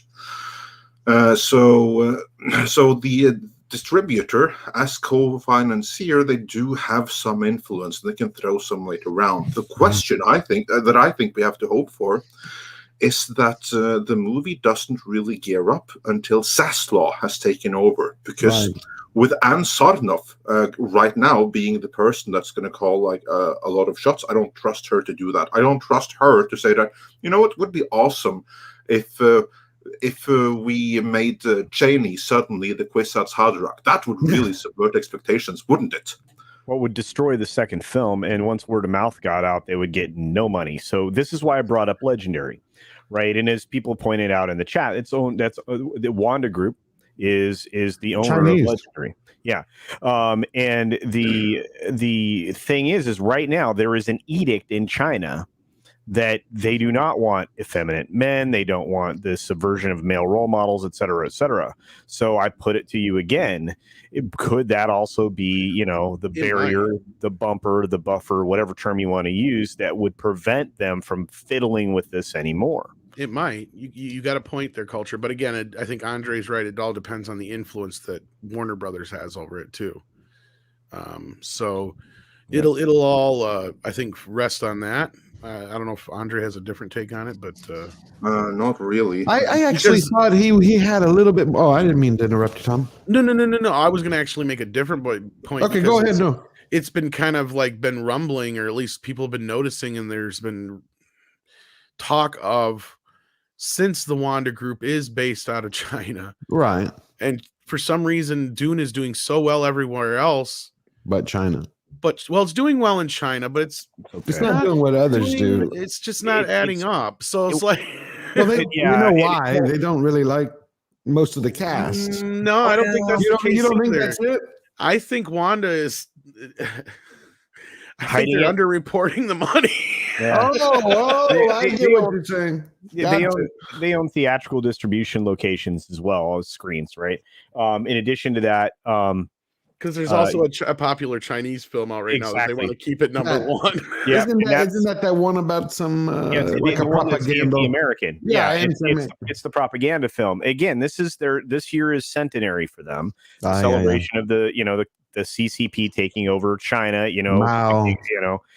And that's why this film is going. 1/3 of the box office this year is going to be from China, which is the biggest chunk it's been, as far as I know, ever.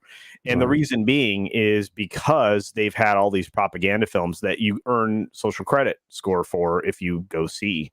So there you go. So everybody's going. Let me ask you a question. Does anyone know how much China gets typically from an American movie, like per ticket? Do they get like 10 cents on the dollar? They get 20? I mean, they try like the other way around. It's more like the studios are lucky to get 10 to 20 cents on the dollar.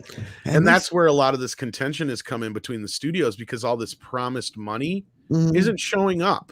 Yeah. Like China's just like, because then I don't understand, Tom. I don't understand why they take it from them. Like when they changed the poster with Leah Kynes, they ripped her out of it. Well, at first, the CCP, because we know the CCP. My point is, why? I thought the studios put up with it because they're making the big bucks in China.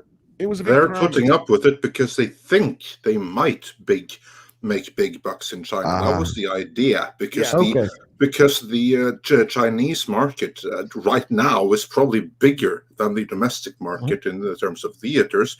So they're like thinking, if we get in on that, we can double our revenue. I got you. Of course, that doesn't happen, because in order to get your movie in there at all, the only way to be sure about it is to create a local branch that is part owned by the CCP. So to put it in slightly less delicate ways, you'll be the CCP's bitch. That's what happens. And even then, that's when you can get your cut up to 25% on paper. So even in the best case scenario, when you have teamed up with the CCP and everything, you'll still earn less from there than any other market on Earth. So that again, and that is if you are like in business with the CCP. If you're just a regular studio that you get like your movie in their own quota, you're lucky to get 10%, and that 10% and 25%, that's before tax. So you're going to be even less after that. And that doesn't count for the payoffs. Yeah, and that's why a lot of the studios are moving away from China and Chinese investments, because that's the other side of it is they would invest money into these movies and up front. Like that's where it was kind of like this, they wined and dined Hollywood by going, here's some money to make this movie, here's some money to make that movie, we want movies over here, we'll bring them over here, bring them over here, bring them over here. Right. And the movies would play over there. But then we're like, well, where's our box office return? They're like, what box office return? Yeah. Whoops. That's not how it works. Like, that's kind of the way they see it. Because like Andre said, and that's why Disney is probably lucky enough that they're one of the few where it makes a big fucking deal if their movie does play there, because they probably do see a bigger portion of the money because of all the ties they do have to China, probably even more so than any other company in Hollywood. I can answer that. They will probably be seeing their Chinese division will probably see 25% of the Chinese gross. The problem is that money stays in the Chinese division. If they want to take that money and transfer it to the American division, or put it somewhere where they can actually use it for production and stuff like that, well, then the CCP, they are going to want their extortion fee. Right, so that's substantial too. Right, but at some point, they either have to wake up or have to leave. They're waking up right now. I mean, this is something that we've been covering for a few months with Kavan Pasha, how they actually are waking up, and more are like seeing that this ain't working. And we have like these movies that we still have deals with. Right. But I think it's exceedingly likely that they're in the process of breaking up. And also, as Kamran Pasha said on Monday's Toxic Femininity, for those that didn't catch that, and if you didn't, why didn't you? Toxic Femininity is awesome. Check it out every single Monday or Tuesday in the replay. Yeah, Kamran Pasha is frequently there, and he pointed out how on John Oliver, there all of a suddenly was an anti-China segment. And these are like things preparing for The things breakup. aren't awesome Well, with right. China right They're now. taking pop shots at them to see how they react and how. Yeah, I get you. I saw part of it. Well, You look had at that even one- how the talk of the whole pandemic has changed in the last few months too.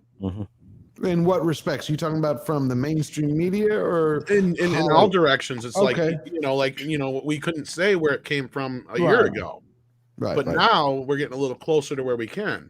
Yeah, we're still not going to say it because I don't trust that they're not going to take your channel down No, if you no, say no, what we're the not. mainstream media can say it. But yeah, only goes to show like the double standards that are there. Right. But when the mainstream media then suddenly starts with these changes in narrative, that's when you know something big is afoot, because that Right, doesn't happen on its own. We're seeing it with the cancel culture thing too on the other side. Right. When you start seeing them redirect fire, obviously something's up. Absolutely. But I realize now why Denny is in the position he's in and why he can't do it. It was always the same question that I had with Mark Hamill when he did Luke Skywalker. Because you remember right after The Last Jedi came out, he gave that interview where he said that wasn't Luke, that was like Jake Skywalker. Yeah. I never understood why he never got up. And because he had signed a contract by that time. The director, I'm playing this or I'm not playing it at all. I mean, he had nothing to lose. Because what Andre just said is, unfortunately, when Hamill signed on, he signed on with George Lucas. Right. Exactly. He signed on without having read the scripts. He didn't know what they were going to do. He signed on, yeah, I'm committed for this. Right. And then it was like, okay, we got you now. And if you want to walk out, we're going to sue you for this and this. He pretty much said this, yeah. So he had no choice in the matter. And then he had to try to have a brave face in public, but he can't do anything because that's breach of contract. Would they have sued him? Yeah, probably. Absolutely. Okay. And George, Mark Hamill is not somebody who's in a position where he could have afforded that at that time. And that's the thing is, like, he said it in an interview too. He's like, I signed on with George and was so excited. George told me all these ideas years ago. He was the one who kept that torch alive in the media for years. He was talking about, George, you planned on doing this and this and that and that. And he told me about this idea and that idea and where it would go. And he's like, he said it. Yeah, 30 years from now, I'm going to make another one when you're old. And I'm like, yeah, right, George. And I'm like, here we are, And then he's like, oh, and then Disney got involved. And then I'm at the script reading and I'm reading the script and I'm realizing, and then Luke comes in and there's no lines. There's no lines. It's like, Luke has no lines. I'm barely in the movie. He's like, why am I here? Right. And this is like his reaction to that. And then he led into the whole rest of the part. He was, he makes excuses for everybody. He's all like, of course, this isn't what I want to do, but it's them and they get to make their own idea and it's amazing and blah, blah, blah, talking the bullshit, but how he really feels. He's like one of us. He sees this from the same angle. He knows who Luke is because he is Luke. Right? Yeah, I mean, of course, because then this was Jake, this isn't Luke, and then all of a sudden after that interview, it seems like that's why I missed this where he had signed the script with George. After that interview, it seems like somebody spanked him or reminded him because he would mention it, but it wasn't that gruff because he was basically saying I didn't want to do it. The next interview he gives, he says something similar where it was Jake Skywalker, but you know what? At the end of the day, it's the director's call. If he wants me to play that part, that's my job to do it. And that was completely different from 24 hours previous. Yeah, you know what happened in those 24 hours? Disney Legal reached out to him and said, in your contract, it says that you have to speak about this in the most glowing terms of possible. And yesterday wasn't the most glowing terms possible. So fix this or we'll sue you for breach of contract. Do they write contracts literally to stop you from the way you can speak? Yeah, absolutely. But are you talking about NDAs or they have something on top of that? On top of that too. They have NDAs. Okay. Plus the thing is that when you sign on to be in a movie, right? It's not just that if you're above the line, if you're one of the leads, right? You don't sign on just for the duration of the shoot. Non-disparaging. You sign on all the way up to the movie's release. You are playing a role in the movie's marketing campaign as well. Okay. And in this, you have to only speak of the movie in the most glowing of terms possible. And then after that, you have like NDA for, I don't know how long that's going to depend from production to production, but yes, that's actually part of the whole thing. That non-disparagement clause. Non-disparagement, is that what? Non-disparagement. Oh, non-disparagement. Right. No. I got it. I never heard of that clause, but that's awesome. Because I love movies, as I told you, ever since I was a kid. There are some things behind the scenes that obviously I don't know. I didn't realize that, because then you have a Ruby Rose who's walking around literally dumping everything. I wonder if she's probably because her NDA expired. She has to be. I hope it has, because for her sake anyway, because I'll tell you. She's liable if it has. I can't wait till Mark Hamill does, and we know a little bit about this because it's in Bob Iger's book when he talks about George Lucas, because George did not want to sign a NDA or a non-disparagement clause. That's how he got away with saying that whole white slavers thing. Right. And really, they would see. I always thought that the PR backlash from attacking a Mark Hamill from, let's say, Disney, I thought they would never breach that. Like, okay, Mark Hamill's gone off on his own. He has the right to his opinions. We're not going to touch him. That's why I thought he could get away with it, saying, "I'm not going to do this." No. He only did it that one time, and it stopped after that. Okay. Yeah. So there's a reason for that. And we have to bring up this super chat right away, because I think it's like really on point. Daniel said another $50. So thank you so much, Daniel, the sponsor of today's episode, saying this kind of insightful, deep diving discussion is why Midnight's Edge should never be missed. Considering the behind-the-scenes nightmare that goes into movie making, it is truly a miracle that we got Lord of the Rings and Harry Potter so true to the books. Oh, you wouldn't have gotten that today if they had been made right now. I mean, just look at Amazon and Lord of the Rings. So a good thing that they were made when they were. Yeah, it'd be Harriet Potter. Yeah. Oh my God, it would. Yeah. Oh, and they probably have, I can't even say it. Okay, moving on. I was about to talk about JK, because she goes crazy. She goes crazy over that. They call her a TERF. And a few weeks ago, I found out what a TERF was, because when going over Dave Chappelle, because he's like, I stand in Rowling's corner. He's like, if you want to call me a TERF, he goes, I've been called worse, which you can't say on air. But that's what would have happened with Harry Potter. It would have been Harry Potterina. But it's funny you mentioned that, because we're going to be talking some Dave Chappelle here in a few minutes. But I think we have some super chats to catch up on, don't we, Andre? Yes, we do indeed.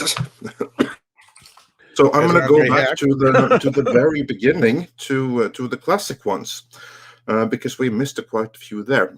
Eric Ted Wood fractured fractured what? That should be good. Eric Ted Wood fractured my butthole. So, yeah, that's a nice one. And he just said, ouch. And, yeah, that's suitable given that name. That would hurt. And says, hi, gents. Hello, everyone. And Mr. Tickletrunk said, chat is looking very sexy today. Chat, how you doing? In a much more flirty voice than I am capable of in English.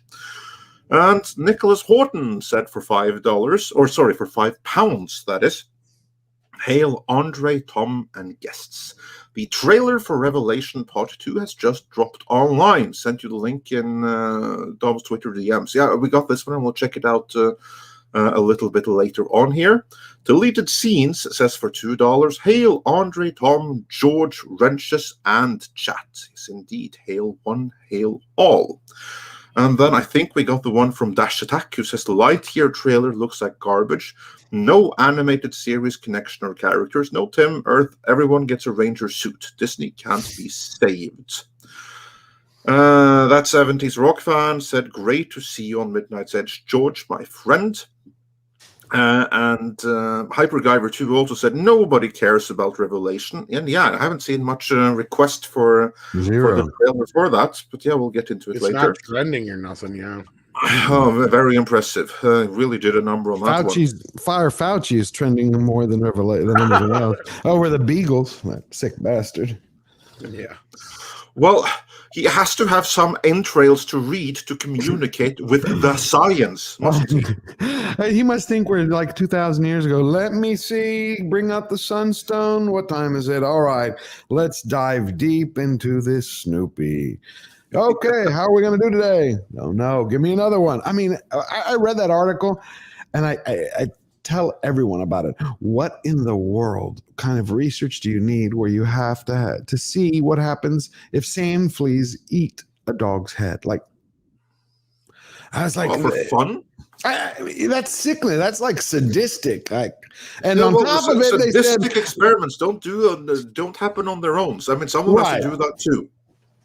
Impossible. When you think Hollywood is bad, then you discover Fauci. Well, let's not get into the most protected man on the world. He who communicates with the science. The science. Yeah. I love well, that's what it is. It's a god, isn't it? And he's communicating it through like animal intros. His mediums. But you're right. Yeah. You're right. It's become the science. It's become a cult, a religion. Yeah. No other explanation.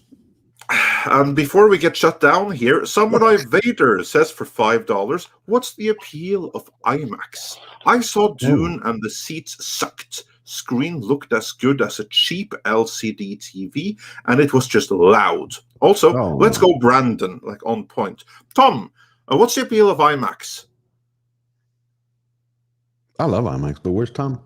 I don't know, he probably had to go and let his dog out or something. Okay. Well, we'll get back to that. What do you think of IMAX, Andre? I've actually never been in a proper IMAX. We have like an IMAX screen in Oslo, but it's not a real IMAX. Like it wouldn't like really qualify as IMAX. It's like, well, this is the best you've got here in like this backwards country, so we'll allow you to use the name, but just know that it's not really IMAX. It's like fake Max. Because I saw it in IMAX, I thought it was brilliant. The seats are always uncomfortable in IMAX, but the screen and the sound was superb. Yeah, the sound was like loud. If you ask me, but like, I was like at times I was like, "Where's the volume button? This could like do with being reduced a little bit." I've noticed that in films the last few years. Haven't you? It's always louder. Yeah, but other than that, I luckily had like decent seats in this IMAX screen. But I have to say, I prefer like generally, I do prefer. A slightly smaller screen of like the more boutique cinemas where you have like where you can lean back, you can bring your wine in, and we do have a couple of cinemas where you can do that. So I prefer that. But like there's one. So I guess I can't really sell IMAX to you. That's why I asked Tom to do it. Okay. Well, in Greece, there's this cinema called Golden Cinema. It only has 20 seats in it, but it's like a lazy boy. Each one's a lazy boy where you lay back and they bring you the food. Yeah, oh, nice. That's like the good ones. That's what you're talking about? That kind of boutique? Yes. Oh, okay. Exactly like that. Exactly like that. Beautiful. I love it. So those are awesome. I prefer those to IMAX any day. Tom, are you back? Yeah, I just watched the trailer. Okay. Okay. Well, never mind the trailer for now. Well, actually, you can tell Samurai Vader what's the beauty of IMAX. Well, I go and watch the trailer. The beauty of IMAX is, well, it used to be that it was 70 millimeter projection, but now I think they're digital. But it's the size, it's the clarity, it's the sound, it's the immersion. Culture. Do you know anything special that goes into it? You're muted. You're muted. I just realized I was muted. I wasn't muted on the stream. Anyway, doesn't matter. That's why I was going. It's all different kinds of equipment. I mean, it's different equipment. It's shot the larger format they use. Usually, the scale of the shot has to be framed differently. You have to be aware that the presentation is going to be distorted at the edges. There's a lot of things that go into shooting it. As far as being in the place, it depends. I mean, you can get 3D IMAX. You can get there's enhanced sounds. There's some theaters are equipped with haptic or reactive seating, things like that. It just depends. So, was that the question? I don't know. Yeah, George wants us to sell him on IMAX. Oh man. Yeah. I mean, my best experience, I've seen a few movies in IMAX. My best experience, though, had to be Guardians of the Galaxy Volume 2 in IMAX 3D. It was just it felt massive, and just the picture was amazing. I loved IMAX. There was a gentleman in here who was asking like, what's the difference? Because he went to IMAX and he was saying that the seats are uncomfortable and he didn't see any difference in the screen. And I was like, well, for me, the seats in IMAX are never like the plush, cushy seats. They're never comfortable, but the screen and the sound is an amazing experience. It depends on where you go. There's been some IMAXs where they do have fancier seating. because I know of one bigger one where I think even the screen is at a special angle. But like the other side of it is for like Dune and certain films, they actually film it with IMAX sequences. Oh yeah, I know. So that's where the mat will actually open up, like they did with Dark Knight and a bunch of the Marvel movies and stuff like that. So yeah, that's one of the main reasons. So unless you're seeing it in like a fake IMAX, then it should open up in certain shots. It should. They did that for the Dark Knight. Exactly, yes. And that's how I'm hearing Dune is going to be released on Blu-ray, even though it's not being shown that way on HBO Max. They're talking about releasing the IMAX version on Blu-ray, so it'll have the scenes that open up to the full mat. Right. So we'll see about that. And then Andre, I don't know if you're back yet, but no, I think he's watching. How was the trailer? Better? Worse? Some of the stuff we heard about the leaks looks to be true. Most of it looks like a waste of time. There's some fan service in it. Some elements look a little bit more exciting than the original. It may stick a bit of a landing, but I wouldn't say it's going to, have any kind of comeback to it. But they give an awful lot. It seems like in this trailer. So I'm back again. By the way, yeah. I was just talking about my reaction. I was kind of meh on it. Did you hear that? Yeah. What was that? Was it George? Yes. Okay. No, I was just wondering if there's something in the background there. No, I heard something pop, and I was like, never mind. It's not the speaking of IMAX, though, MH sends in 50 Norwegian krona and says the Norwegian IMAX is a 4K dual laser with a 1.90 screen. There you go. Oh, there you go. I also don't know what that means. I see the dimensions, but I don't know what IMAX is supposed to be. But there you have the quality of what I've seen. Well, IMAX is just basically it's a theater chain, basically, and the whole idea is that they have these big screens, beautiful, huge fucking screens. And like with everything since like the Dark Knight and certain other movies, like even including Dune, they'll shoot certain sequences in the open mat format.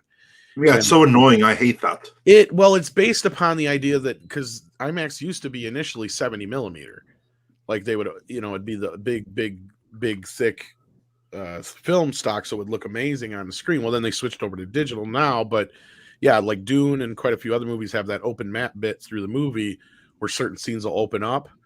Like, so that's how I think Dune is going to be released on Blu-ray we were talking about. But anyway, what was your reaction to He-Man? I don't really feel much. I thought it was a deceptive and a manipulative trailer. Me too. Because it's very obvious from it that Teela is the one that's leading the resistance. She's the main character here. He-Man, he's a little side character who becomes Conan Hulk. And he's going to have I don't know, maybe he has one scene or something. He's not going to be in Conan Hulk stage for very long at all, I think. So I thought it was really deceptively cut because you can tell that they have responded to the backlash and they have deliberately tried to bring every scene with him in it. But structurally, you can tell this is Teela's story still.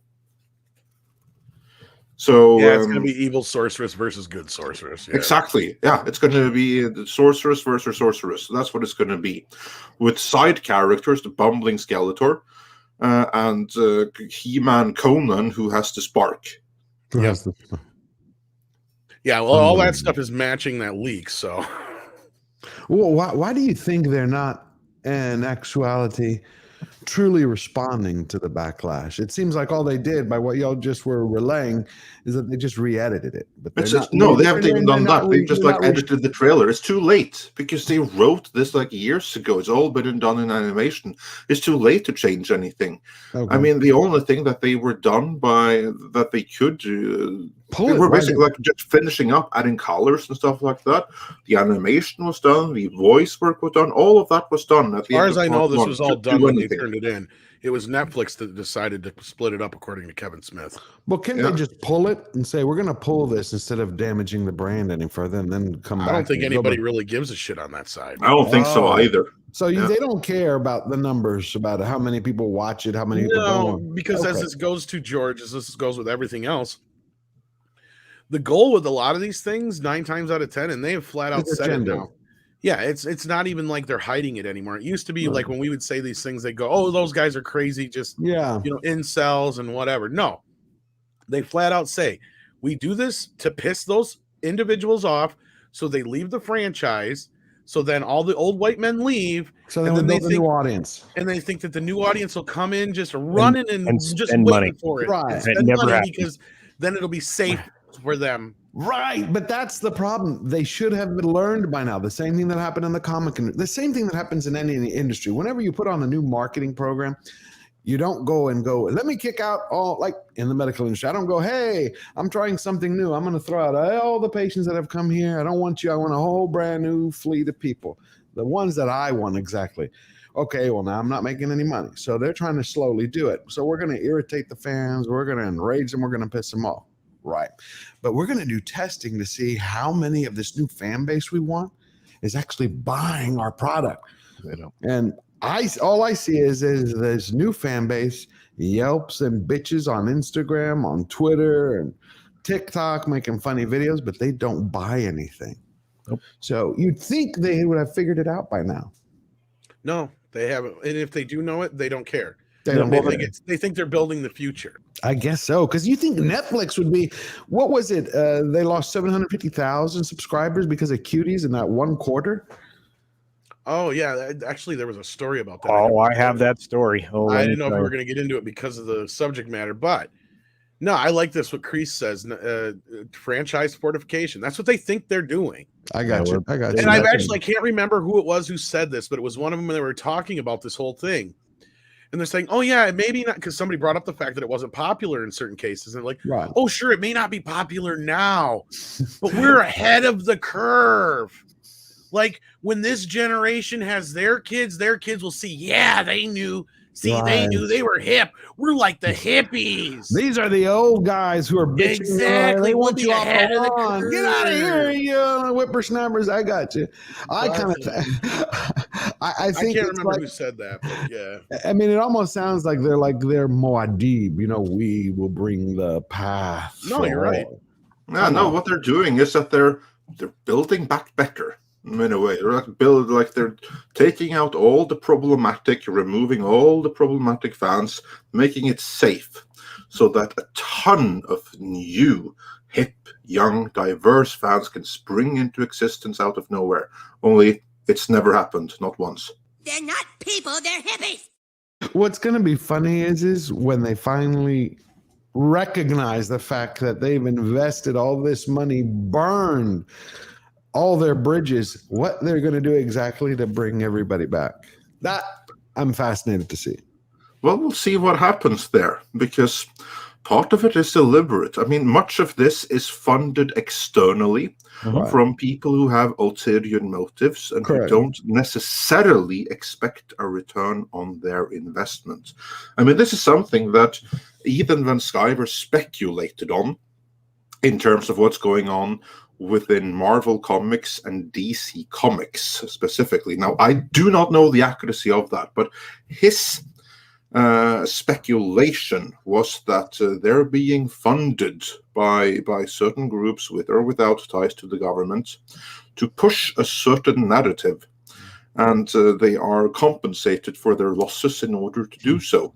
Wow. And I cannot speak about that specifically, but I can say with 100% certainty that in terms of like film and entertainment, that absolutely happens. You have like some funding sources that are all about the messages, and they label themselves as philanthropes because they don't expect a return. They just want to create a better tomorrow. And that's where the money comes from. When people ask, "Oh, how are they getting the money?" Well, that's the answer. So gotcha. Yeah. Speaking of answers, we should have some more super chats. Hernandez, just to don't bring it up, but Frank Hernandez, you win that bet. Yeah, I'm not going to even bring it up on screen. Exactly. Yeah. All right. Speaking of the chat, what else do we got for super chats here before we talk a little bit about moving on with the super chats.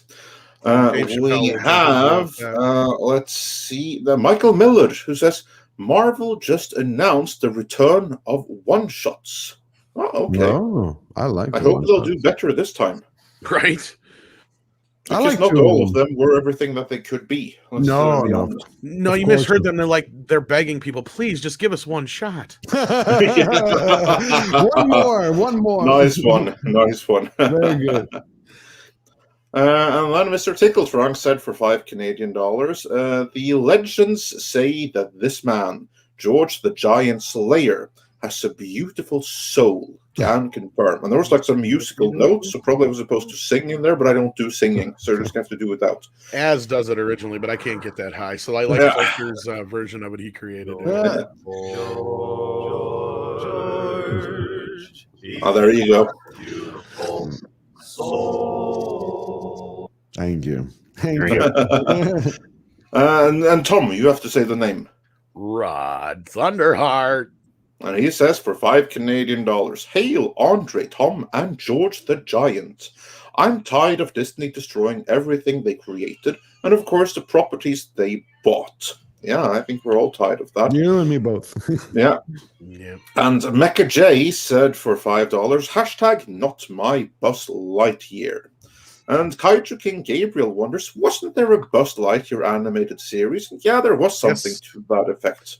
Yeah, it went for a couple seasons, I think. Yeah, Dash Attack actually answers. He says for $4.99, there was a Buzz Lightyear cartoon. He had a team, 2 aliens and a robot. They were great characters. Yeah, sounds better right And away. I remember because they started it, or the pilot, in quotations, was basically a straight-to-video movie, and it came out when I had my video store. That's the only reason I remember it. And then Callum Lyle says for $5 Australian, why does Kathleen Kennedy have such animosity towards Lucas, but to all men in general? Does she hate her own husband and male grandchildren, or what? And I don't know, maybe she's just double standard to everyone else. We don't know. I'm not going to speculate too much on her personal life. Yeah. And Kit Kat says for £5, who's doing the narration in the new video? I personally prefer when Andre narrates. The new narrator is Edward Price, so you'll be hearing a lot more of him going forward. You may even see him on the morning show from every once in a while as well. And the same rules as always apply. I narrate when I do my own editorials, where I throw some kind of opinion out there. Whereas when it's a mini documentary, meaning here we go through the facts and some speculation, and these are the natural conclusions from it with no real opinionating, or just go through like the history of the franchise or something, that's a mini documentary. No opinion is needed. For that, we've always used a narrator, because then it's no longer my opinion. Although 99 times out of 100, I'm still the one that wrote it. So, yeah. And Mr. Tickletrunk says for $5 Canadian, this was when we were talking about Dune, Zimmer's score achieved what they set out to do. But so many people wanted a theme song. I'm fine with not having one because I loved the soundscape. And he also says, I strongly disagree that the Dune score is pretentious. Think about No Country for Old Men. The movie had almost no music for a reason, and it worked. Yeah, well, absolutely. Feel free to disagree. That's a beauty here. You're allowed to disagree, and we can have that. And if there is one thing that this score absolutely did, it's inspire conversations. So I will give it that. Brightest Day says for $1.99, good afternoon, you elegant gentlemen. Thomas Plummer says for, oh no, we got this one already, which he commented on the score. And Michael Miller says, is Dune Part 3 Book 1 or Dune Messiah? It's Dune Messiah.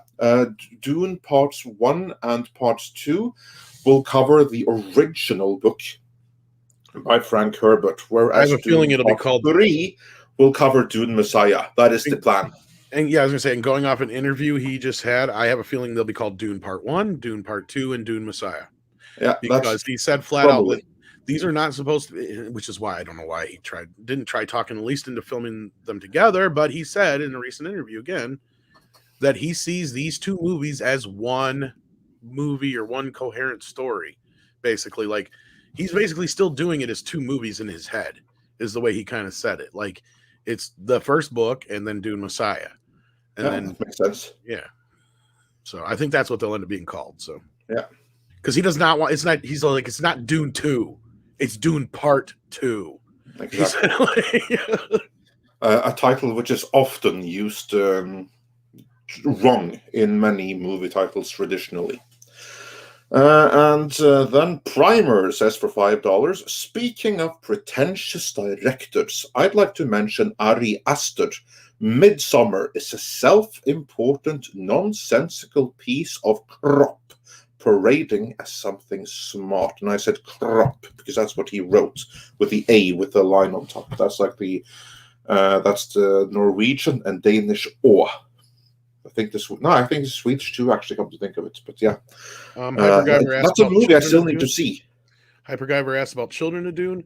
My guess is that just depends on how popular the next few are, and if not, maybe that's something HBO Max will look at as a spin-off. I would see that as a look for HBO Max. Like if they knock it out of the park with those 3 movies, I would probably imagine that they'll continue the rest of the books on HBO Max. I would not be surprised in the slightest. Going off that interview, that's a big part of what they're doing, right? Like they want to kickstart a franchise in a movie and then have a bunch of spin-offs for HBO Max is kind of their goal. Yeah, exactly. So that's probably where they're going with it. And then we have T-Neil89 who says, I enjoyed your new video, but it suffers from an acute lack of Andre. Well, thank you, but both me and Tom are in it. Like I wrote it. So you hear like the mistakes and stuff like that. That's me like... Yeah, he's got some fuck ups in there. I'm like, I edited some out, but like, yeah. And they're my fault because like I put them there in the script, and I was like, oh, Andre shit. sometimes doesn't understand colloquialisms or just certain things. Like, it's okay. So it's still my words. So yeah. Like the one that I left in there that I thought was kind of funny was he had a goal on his back. I was like, do you mean a target? He's like, yes. Too late now to fix it. We can't. We're on a deadline. So yeah. In my defense, though, because there's like the scene where I meant to write that Bob Chapek, he put a target on his back, and I wrote down he put a goal in his back. But in my defense, in my language, in my native language, target and goal is the same word. I was going to say they are similar enough anyway that. I mean, it almost sounded like a fancy way of saying it, so that's why I just kind of chuckled about it. Yeah, that was funny, and also like you cleverly put like a person with an actual target on his back there to make it clear. I'm just curious how everybody felt about the little South Park bit because that took me a long time to do. And I'll tell you, this is full disclosure. I didn't even tell Andre about it when I sent it to him because I'm like, I don't want to tell him where it is. I don't want to tell him anything about it. Because once he knows about it and he's looking for it, he's going to tell me to cut it out. And I just spent way too long working on this. So I want his natural reaction. And I was just so glad he enjoyed it because otherwise I was like, oh, fuck. Because I've done stuff before that he's made me take out. And I'm just like, no, I spent so much time on it. But that was one of my favorite bits of that. Yeah, I would never ask you to remove that. I think the only time when I asked to remove something was like you had like this Thor was Thor in there. That was like one I was like, dude, get rid of it. It made sense. I thought it was funny because you're making fun of Thor's name. And yeah, it's that bit from Aladdin 3 where he's like, you're Thor? Yeah, I'm Thor. Well, it hurts. Oh. I think that's like the only time when I told you to like. That is the only funny joke in that movie, believe it or not. Even though Robin Williams is in it, like that was like the best joke in that movie. Like the rest of that movie is horrible. But God, I miss him. Yeah, we could use some Robin Williams right about now. Absolutely. Oh, and speaking of Robin Williams, did you hear that recent story? This is off real quick. That the Kevin Smith of all people, tangentially tied to the He-Man thing, is claiming that Harvey Weinstein pulled Good Will Hunting from theaters early so that Robin Williams wouldn't get his back-end deal. Oh, fuck. That's horrendous. Yeah, these people, it's like they have no soul. I mean, period. Because he didn't get paid jack squat for that movie. And that was how he did it. Is he signed on for a back? Robin Williams got screwed left and fucking right in Hollywood. And he made that movie, which was brilliant. I mean, that was horrendous. Do you remember when he did that TV show? I had read that he was very depressed about going back to television. Well, and that's Disney again fucking with him. Disney was one of the worst on him. Like between Disney and Warner, the poor guy never got a break, man. Yeah. Like they used him twice on the Batman thing, and then the whole thing with Disney and using his voice and not paying him in that bit, and then they sweet talked him back into doing the Aladdin thing, and then he basically did Good Will Hunting as a more of a favor. Right. And then, like you guys just said, one of the main reasons the movie was big was because of his performance. Yep. And he was in it. Otherwise, nobody knew who the fuck Ben Affleck and Matt Damon were at that time. No. Nobody knew who they were. There were two guys at Red Lobster having dreams. Yeah, there were two guys from Jersey, basically. Yeah. Or New York or whatever, yeah. But anyway, so like, no, I heard that story and I'm like, are you fucking kidding? That is some low shit. But that's the kind of shit they do in Hollywood. It reminds me of that movie with Kevin Spacey, which I just forgot. He plays an agent. Swimming with Sharks? Swimming with Sharks. Yeah. No, and that's where we go back to a lot of times when they're like, well, why would they do that? That's right there, because it may have cost them a little money to pull it from the theaters, but then that's money they didn't have to give to Robin Williams, which is just fucking ridiculous, right? It's like the whole thing is run by emotions, and there's no business acumen, no logic. Yeah, it does seem like that. Anyway, back to super chats. I didn't mean to go off on that tangent. I just read that yesterday. Yeah, no, absolutely. I mean, that's what we do here. We go off tangents sometimes. I think that's part of what makes the show. So yeah, and then moving on, T. Neil, we can bring this one up here. Ray could have satisfyingly ended like in Midsommar. I really need to see that. I've been hearing about Midsommar. He talked about it earlier too, and some other people. Yeah, exactly. That's why I wrote it up. I really have to see that movie now. I know it's about like Scandinavian pageants. Like you go to Norway and Sweden, and we're all like devil worshippers or something. I really have to see that.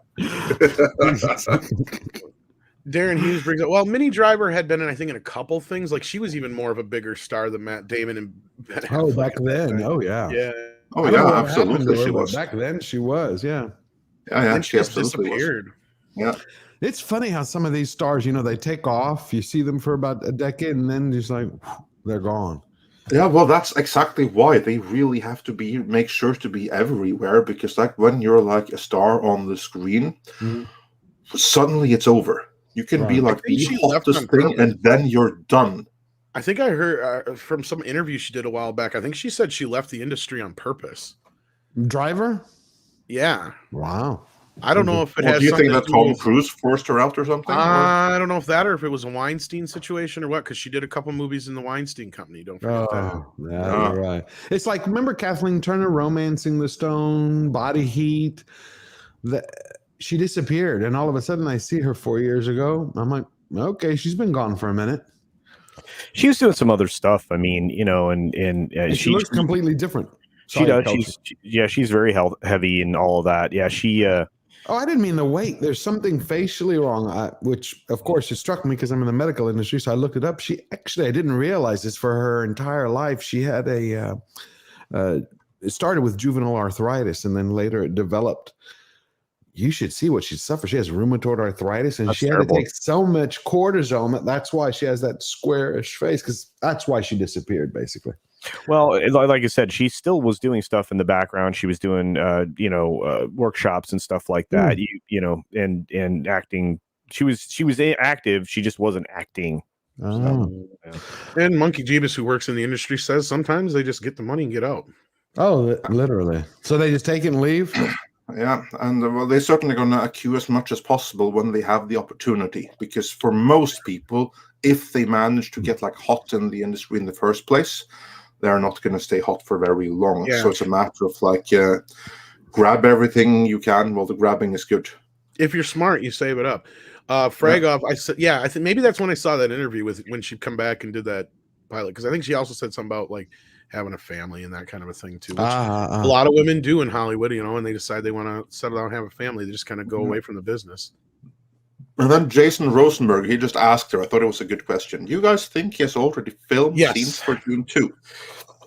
I think so too. Hell yes. I think, and the reason I think that is because in the script there is like 3 or 4 scenes after where the movie ends, and they're in the script. So I'm assuming they probably filmed them, and even though they lopped them off, I think Denny knew he was going to lop them off. Okay. I think he filmed them on purpose, and that way he knew he had them in the can, and that's why I think they're so far ahead on a lot of things. I think even though I heard they struck the sets, which I can't believe. But, right. Do you think the extra money that was spent, he calculated that in and actually shot more of it? Like he spent it for the second film, but saying it was for the first one? I think so. The cost, very possibly. Yeah, advertising like a TV show. Yeah, absolutely. Because I just don't know how their budgets work. I mean, I don't know if he can hide that in a way where he's like, it's not so much you can hide it. It depends on if you're working with the same production companies and stuff like that. I know Script Doctor would be a better person to ask this, but like, for instance, Star Trek, since they were always the same company, they reused a lot of that stuff on Star Trek. Everything from the costumes to the props in different ways, everything, sets, they just redressed sets. Right. Because they shot it at Desilu Studio. Yeah. So like if they're all under the same house and stuff like that, you can get away with that kind of stuff. But then it all depends on the production, I think, mainly otherwise. Because like there's a lot of times where they just use the same stuff, but then other times they have to start over again. So I think it just depends.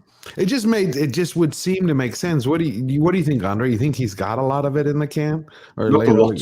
But I think that he has. I think that he has enough to make like a slightly extended version of this movie. In terms of the next one, I think that he only has what is needed to do like an intro sequence with. Which is those 3 or 4 scenes that are in the script. Yeah, I don't think he has any more than that. Do you think he's going to go longer in the next one? Like some people were saying that 3 hours, 320. No, I don't think it's going to be the same thing. The last half is a lot of action, and then there is some story, but like, and there's also a lot of like getting high in there with like like the visual LSD scenes. Right. I think that the next part is going to be about the same length. Culture. What say you? No, I think you're 100% right. I think this will tag in at 2.5 hours easily, and maybe a little more, and it'll be a jet boat ride. I'm telling you that if they do it right, there won't be a moment of you'll have 2 moments of respite in the entire thing, I think. Yeah.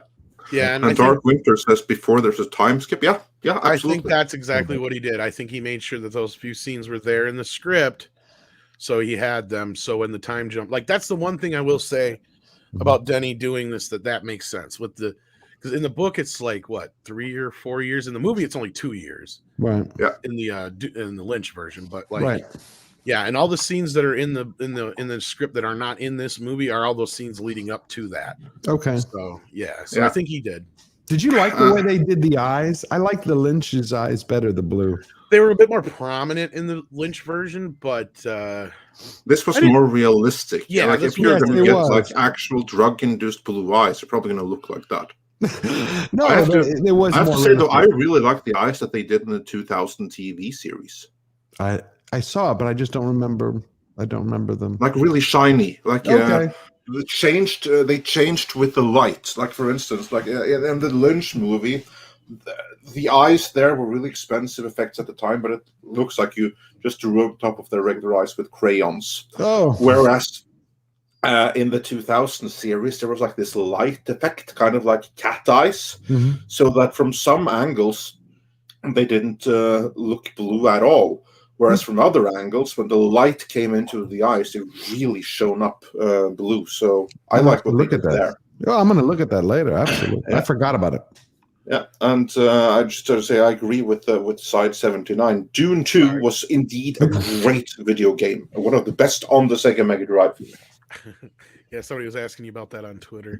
Yeah, I saw. I answered. So yeah. And here's also one from Mr. Dragon who says, "Did you hear about the petition to have JPEG fired going around, being passed around by retired Imagineers?" Although, as Kamenon said, he has the shareholders on his side, so it won't work. Yes, that's exactly what I mean. You're going to see attack on JPEG. Right. Because he's trying to change things. He's going up against the very people that are bringing wokedom into Disney. He's he's really or stirring some feathers there, or what's the term? Anyway, like he's really ruffling feathers. Thank you. So you're going to see much more of that, and as long as he has the shareholder support, nothing is going to stick. Nowhere. It won't go anywhere. It's interesting because, you know, from the Imagineer's point of view, he's bad for the physical creation of things, and he has been. On the studio side of things, I'm surprised there's not more petitions going around to get rid of him.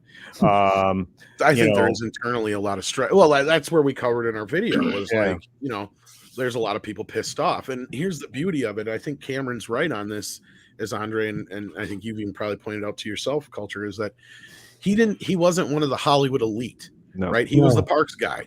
So he doesn't have the history of the bourgeois parties and the and the rubbing elbows with all certain people. And, you know, that's why he probably looks at like certain individuals as actors and like look at these fucking pampered little pussies. Right? Like, well, I mean, that's probably why he was hired too. He wasn't of the club. He's blue collar, and the shareholders brought in someone specifically to shake things up. He's blue collar corporate, is what they have. They got a sledgehammer guy. Yeah, yeah. Well, I mean, he came into the parks, and I don't know if I'd call him. Well, go ahead, Culture. You know more about this. It's cheapskate. I mean, that's the nickname he came in with because he came in with a retail mentality, and it immediately stifled any kind of creative action in the parks and various things that he found himself over.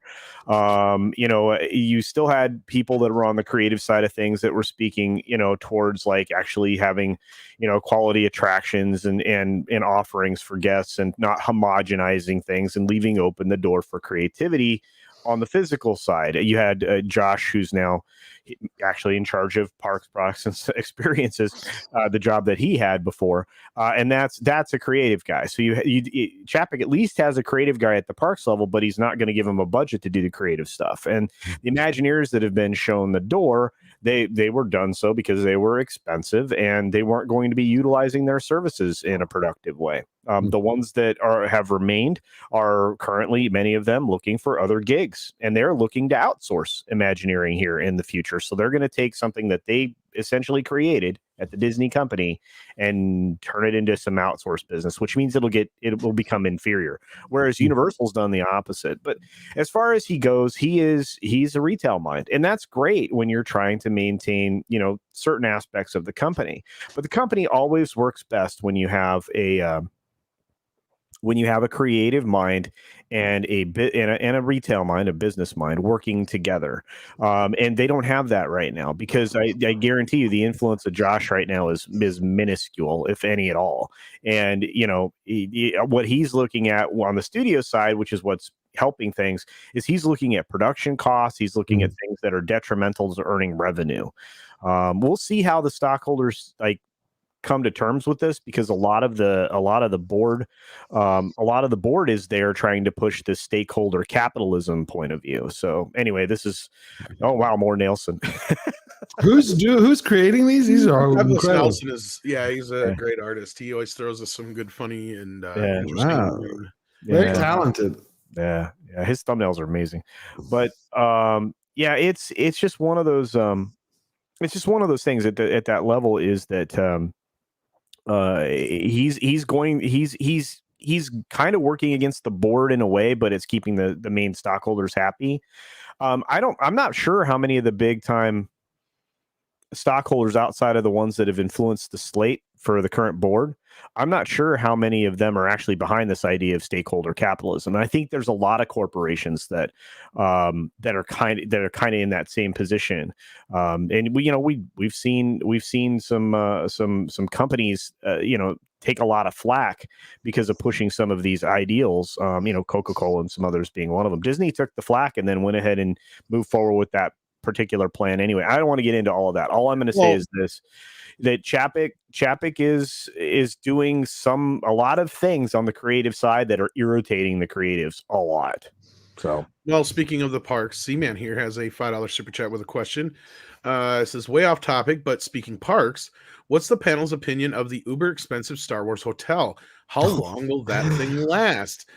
Culture, fill us in real quick on what he's talking about here. Yeah. They essentially what they'd created was a land-bound cruise experience in a cement box that is meant to replicate being on a starship, and they have an arrival experience where you're basically shuttled to this Hyperion class starship, and you will have a 3-day, 2-night adventure. Except not really. You're only there for maybe 48 total hours, because much like a cruise, they have to shuttle you on the first day and shuttle you off the next day, and in between prepare for the next batch of humans.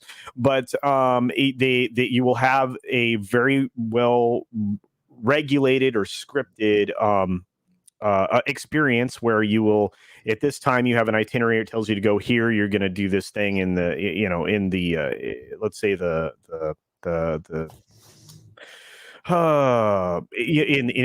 engineering department. Oh, that's not really one of the experiences, but and all of a sudden there'll be an attack and you have to manage that. Or you will actually be on the bridge. This is one I know for sure is happening. They'll be on the bridge and something will happen and you'll have to participate in a battle there on the bridge. How much is this experience? Oh, shoot. $6,000. Yeah, exactly. And that is fees for this real life LARP. Yeah. Per person. That's 2 days. Not even really. It's like $5,500 plus tax, like per person. It's very expensive, and the cabins are based on double occupancy or more. Tiny. They have little, stuff like that. But essentially, it's a cruise. It's that's what they are doing, a land-based cruise where you will then make an excursion to the Galaxy's Edge Park, Right. where all of this amazing things that you're being told about this hotel were supposed to happen originally. So the immersion that you were supposed to get in Galaxy's Edge was supposed to be on this Right. is probably going to end up in this. In the words of a good man, it's a trap. It's a trap, man. But that's what that is. So, it's the question was how long will it last? Well, they spent a lot of money on it. It's a big concrete box. I don't know how long will they be able to charge what they're charging. That's going to be the question. Because I called up to check it out when it first opened, and I was like, "So it's $6,000 per person?" They're like, "Yes." I said, "So if I want to bring my whole family?" They're like, "Well, yeah." I said, "No discount. No. Anyone doing it? Okay, bye." The funny thing. Go ahead. No, imagine that. It's like $5,500. Let's say it's $30,000. It's $6,000 per person. You have 4 people, right? Every house. Right, I know, right there. That's without eating anything, buying anything. You know, when you go to Galaxy's Edge, you want to buy the saber, you want to buy this. That's without tickets. No flight. I believe you do get the new retractable lightsaber, George, and they do, and they take care of your onboard meals like they do on a cruise ship. I'm not talking about that. That's that buffet style. You get some fucking cafeteria food. Good for that. That's basically it. So you take a family of 4, plus add in the flight. You're looking at $32,000 before buying even a souvenir. Like that's what I don't think that they. Well, when they presented this idea, the funny thing that hit me was like they basically were saying they don't want poor customers anymore. No, well, they just this is funny. For the 5th time in 5 years, they just announced a 22% increase on ticket prices at Disneyland alone. They stopped selling this particular passport key pass thing that they created for certain parks. You're starting to see them come to the realization that they are not headed the right direction on some stuff. They're getting pushbacks from customers during the downtime for the global crisis. I'm going to say they across the board for food and beverage being during the time they were closed. The across the board, you had somewhere on average of 15%. 15% increase in food and beverage prices. So well, no, and that's the thing is it's crazy is because they've already made it to where it's impossible for anybody who doesn't make, 200 or 300, 400 hundreds of thousands, a year to be able to go to the park already. Yeah, disgusting poor people better stay the hell out of And Disney that's World. the attitude they have, and that's kind of the way they were presenting this idea. Right. And they were basically saying, we no longer want these customers who basically come in and enjoy the park and don't spend a shit ton of money, is basically what they're saying. Yeah. Right. I have to say that money. Sorry, Andre. I was just going to say a family would typically save that up and, like, let's say we're going to go to Europe. We're going to take a cruise. This is 2 days. Yeah. I have to say just about the ride and the experience itself, that you go on a land-based cruise where you pretend that like you're in a Star Cruiser or something like that. Mm-hmm. I mean, that's something that personally I could see myself doing that for 30-minute rides, but a 48-hour thing in that, who the hell? Who the hell would want that? I mean, I wouldn't just do that if it was for free. You'd have to fucking compensate me for my time. Well, here's the thing, Andre. So you're given a directive. You're going to arrive on Thursday, right? You need to be there at 1 o'clock. That's your boarding time. Then you get the arrival experience, which is essentially a simulation of getting shuttled up to this ship. Okay. Then you are on the ship. Starting at 1 p.m. Well, they boot you off early in the morning at 7, 8, 9 in the morning on the Saturday. So essentially you have Friday and you have a couple of nights, and during that time they are going to shuttle you to essentially they own entries port for the Galaxy's Edge Park, right? So that's what's included, and this is on top of what everybody else is going to try to do, which is add additional vacation days, because believe me, you're going to want to experience the rest of Disney World. So the cost that George is quoting isn't even, that's the starting. Right. We're not talking about the next 3 or 4 days that you're going to spend there. And if you compare that to other stuff, I mean, it's just it's way out of hand. And again, it's insane. It's completely insane. I mean, I'm like, who the hell would want that? I mean, guys in the chat, let me know, is this something you would want? Because I don't understand why anyone would even want to spend 48 hours in something like that. Again, I can see like a 30-minute like park experience that you would go in, like the wizarding world of Harry Potter or something like that. I can see that. But that you pay $6,000, and that's just for you and possibly like a partner, for 48 hours of that. And then if you're going to go as a family, who the hell would want that? I mean, I hope it goes so broke that it earns nothing. I mean, there's probably some gullible fools that have way too much money. Can you imagine what you could do in Vegas with $6,000? I mean, it's such a bad idea that it actually offends me. But they're sold out for, I think, for the first 4 to 6 months. The first 4 to 6 months have been sold out. I told you I had called. I was curious because I didn't know the price. God.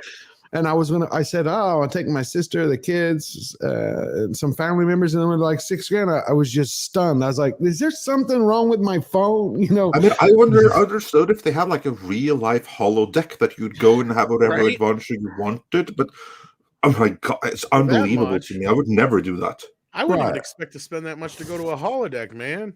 I wanted to say, do you get you like would have to compensate me for spending 48 hours in something like that. Vegas, like with $6,000, you could have some fun in Vegas, right? But anyway, moving on with super chats. Trainer Suro asks, off topic, we haven't seen Rob. Is he okay? He's fine. He's got his own channel. We parted ways. We wish him the best, and that's about all we're gonna say on that. Yeah, pretty much that. And then there was another one for me that we can also bring up on screen here, which was a real hoot here. See if we can get that back up again. Which one was it? This one about yes, that's one. Yes, exactly. Matthias Fredriksson says for 50 Swedish krona. Andre, my fellow Viking, when I see all the woke propaganda, I see a repeat of the Nordic Marxist propaganda from the old 1968 left wing. Thoughts? Yeah, you're not wrong. You're not wrong at all. I mean, I would say that the Nordics, we were kind of like an experiment to see how much they can get away with and how much they can subdue the population. To basically how much can you make people put up with. I do feel that that's an experiment, and then they use that as an ideal. Like, look to Scandinavia, look to their medical model, look to their Marxism they have right there, which is a truth in need of some severe modification, because we're capitalist societies, and that's the driving engine with like a socialist thing on top, which is practically destroying those nations. But yeah, much of like the Marxist propaganda, there are absolute similarities between that and what we're getting out of Hollywood now. So it kind of does seem like that was a practice run, but in a way, that may insulate us a little bit right here, because you already like brought the Marxism to this region. You don't have to force it in the way that they're doing in the States and the rest of the Western world, because it was here already, which is why we don't have the same level of craziness, because it's like got the mild version already, whereas everyone else has a shit ton of catching up to do and get like the real extreme version. I mean, like the version that's too extreme for us, at least in Norway. I mean, I've seen some weird things coming out of Sweden. I mean, even the Norwegian journalists have like an expression, to Swedish conditions, which is something that we want to avoid. And I do not mean any insult against Swedish people, but like the Swedish government is like a chapter on its own in the Nordic region. Right. Well, the chap jumped on me here, so I don't know if I missed any in between here. But then we had this. No, that was it. Vincent, we'll grab the ones we can get on screen, then we'll go back to some classics here, guys. Yeah, so don't worry. Yeah. And then we had some more stuff we were going to talk about anyway. Before we wrap things up here soon, Vincent Giasin, or Giasin, if I'm saying that right. Sorry about that if I'm mispronouncing it. Says, I'm afraid that Chapek turned Disney into sequel company like Electronic Arts or Activision, a company that don't invest in new IPs. Up Wall-E, Guardian of the Galaxy under Chapek. This is a very valid concern, Vincent. And the reason I say this is valid is because, yes, Chapek is the kind of guy you want right now when things are this way. But if things were to take another turn, it's going to look like the Eisner era all over again. And Andre makes that point in his video, and I think very well put, because Eisner was a guy who had his hands on everything. And for the longest time, it worked pretty well, right? He put a lot of the right people in the right places, and they got great things out of Disney, right? Like they had their renaissance. They had, everything from the Little Mermaid through Aladdin and the Lion King and so on. And that helped them get back on the map as far as being the premier family company. And then in turn, he just drove it back into the ground and pissed off a lot of the creatives, because they didn't have the control they wanted when, they had proven that they could do it. And that's where Bob came in and things, again, you're going to probably need somebody again in a few years if they were to manage to get things back on track. Don't you think that's the case, Andre? Probably. Yeah, probably. Because there's like the thing that, and this is also a point that we make in the video, that there's a time for any strategy. A strategy has to be a moving goal. Like the Eisner strategy, that was right in the beginning of his reign. But then the circumstances changed and his strategy was no longer right. Same thing with Iger. I mean, he really took Disney to new heights, but then it started backfiring. Then you need a correction in the other direction. That's what we're seeing right now with Chapek. Now you need to rein in the creatives with more red tape and more bureaucracy, because they've gone completely nuts and they're destroying their own brand. You need to rein them in. But then, of course, there can be too much of that. Once they have been reined in, that's when you need to start loosening up again. And maybe at that time, Chapek will no longer be the right man. Maybe that time is when you need someone more like Iger to come in and remove some bureaucracy. But for right now, actually, you do need to bring in more red tape, bureaucracy, and some checks and balances to prevent the creatives from burning the company to the ground, which is what they're doing right now. Yeah, because that's exactly what happened. And so I think we have a very good idea of how this is going to go. And if Chapek can adapt, that's a different story. But I wouldn't be surprised if in the next 5 years he's out the door and we get somebody else. But that all depends on how the company goes. Yeah, I don't think he survives this. What do you think? I don't think he's going to be there as long as Iger, who honestly was there for too long. Yeah, it might be 6 years, maybe 8 at most. And he doesn't. Again, he does. There's not enough. There's not enough weight creatively anywhere behind him in the hierarchy at this point. Maybe he will allow for it later, but again, it always runs best when you have two minds. And that Eisner, I mean, you know, Tom went through the whole timeline of things. Eisner lost or drove out creative minds, but he also lost somebody who passed away that was essentially his counterbalance. And you know, the Eisner era was huge for the company. The expansion of the parks, the expansion of the brands, the certain very wonderful acquisitions, and again, it was all those wheels all got started turning under the two heads when he was left at the end where the company seemed to be floundering. He no creative minds.